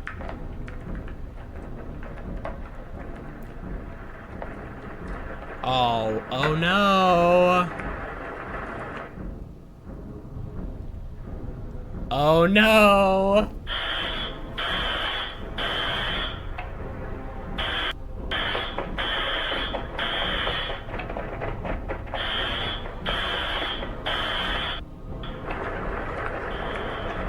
Holy crap.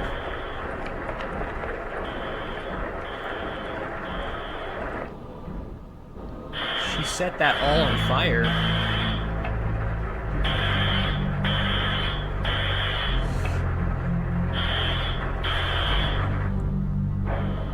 Observation room 1. What's going on with her? What is she doing? Is she getting into the vents?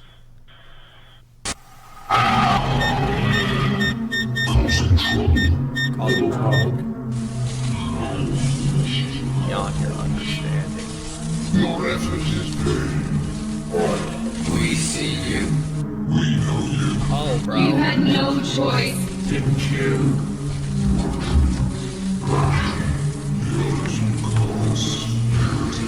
Oh. History. But I see beyond. I see potential. I look past what is. And look for what can be. We watch you grow. Oh. That's so weird, dude. So far, that's all we can see. Just empty promise. The species fails to see. Fails. Courage to be done. And blindly follows. But you have shown us otherwise. What? No chance. But also no choice. Didn't you? You did what had to be done. Taking action. Understand that greatly. Oh. Be proud of yourself. This is so weird. Stand out on this side. Sharing this. Curse. I encourage you. But still, you had no chance. We see you. We know you. We knew you would try. We counted on it. Oh. Your Blinded by our grandeur. We shall take it from here. What is happening? Detach from them. They have used up their worth. not like you. Go now. Your passion has spared you. Continue to feed us. What the heck? We take our leave. Much to be done. Still. This is so weird, you guys.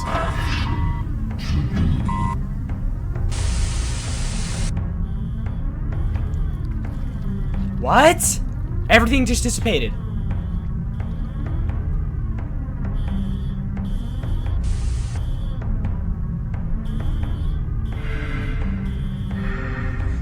They're all dissipating. Everything's leaving. What the fudge? What about the monoliths? Hang on.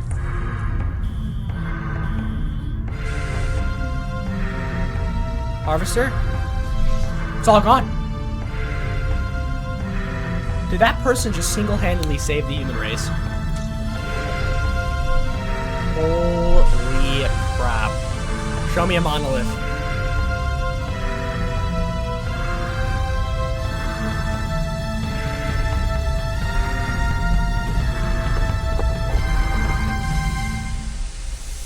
What the frick? What is this series? Reporting here from a safe distance.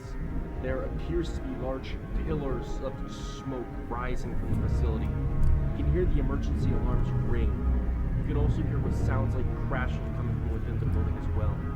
The carcass facility could have suffered a major malfunction as, What the fudge? Those are the singularities. All in a circle. Wait, what's happening? Hold on, it appears that several objects have blown out from the smoke. Bright red spots. Guys. What's going on? What is that? More objects are going to rise from. Oh god. Is it gonna absorb everything? Some sort of noise, and the ground is being shaken. What is that? What is that? What are those things?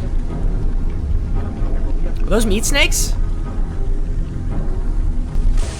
Those are meat snakes. Wait, the monoliths are moving. Guys. I'm gonna just shut up and watch, bro.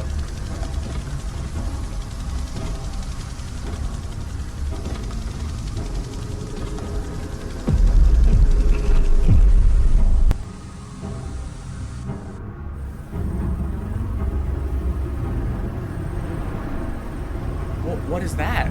Wait, I've never seen that before. That is an entirely different creature. Things we have not discovered yet.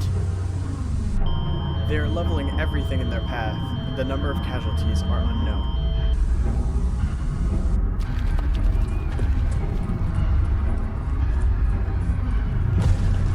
Oh my gosh. Yeah, they don't care, bro. They're just walking.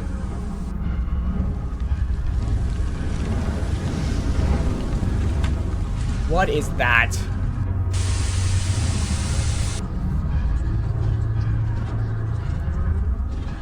What's that?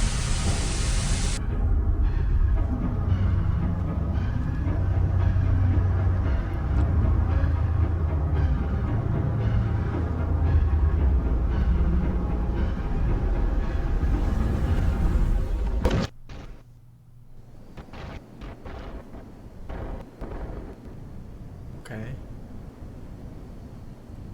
What is that thing, dude? Hang on, let me see. Come on, guys, I can't see.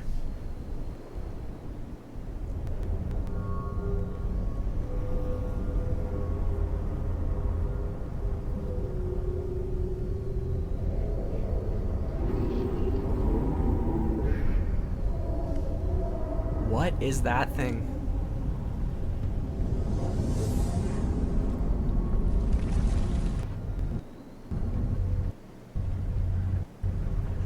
What the frick is that thing, dude?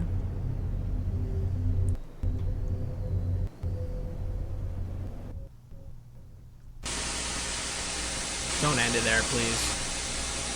Thanks for watching. Tune in next time to explore more of the world's wonders. Great wonder, Magister. Great wonder. That's the season 2 finale right there. I can't wait for season 3, bro. They gotta continue with this series. Yeah, they're going for a full-on video series, guys. That's the end of season 2, and that is the last episode that was out. Great series. Love it. Alrighty, you guys. That was the entire Vita Carnis series, and what a series that was. At the beginning, it was like going slow. We were starting with these entities. There was some world building there, but it just got absolutely insane towards the end. Like things that I couldn't even imagine, and I loved it. Leave a like on this video if you enjoyed this type of video, you know, me reacting to a whole series. I enjoyed it. It was awesome. It took me 3 days to make, though. It's a really long series. Subscribe if you're new, and I'll see you guys in the next one. Later.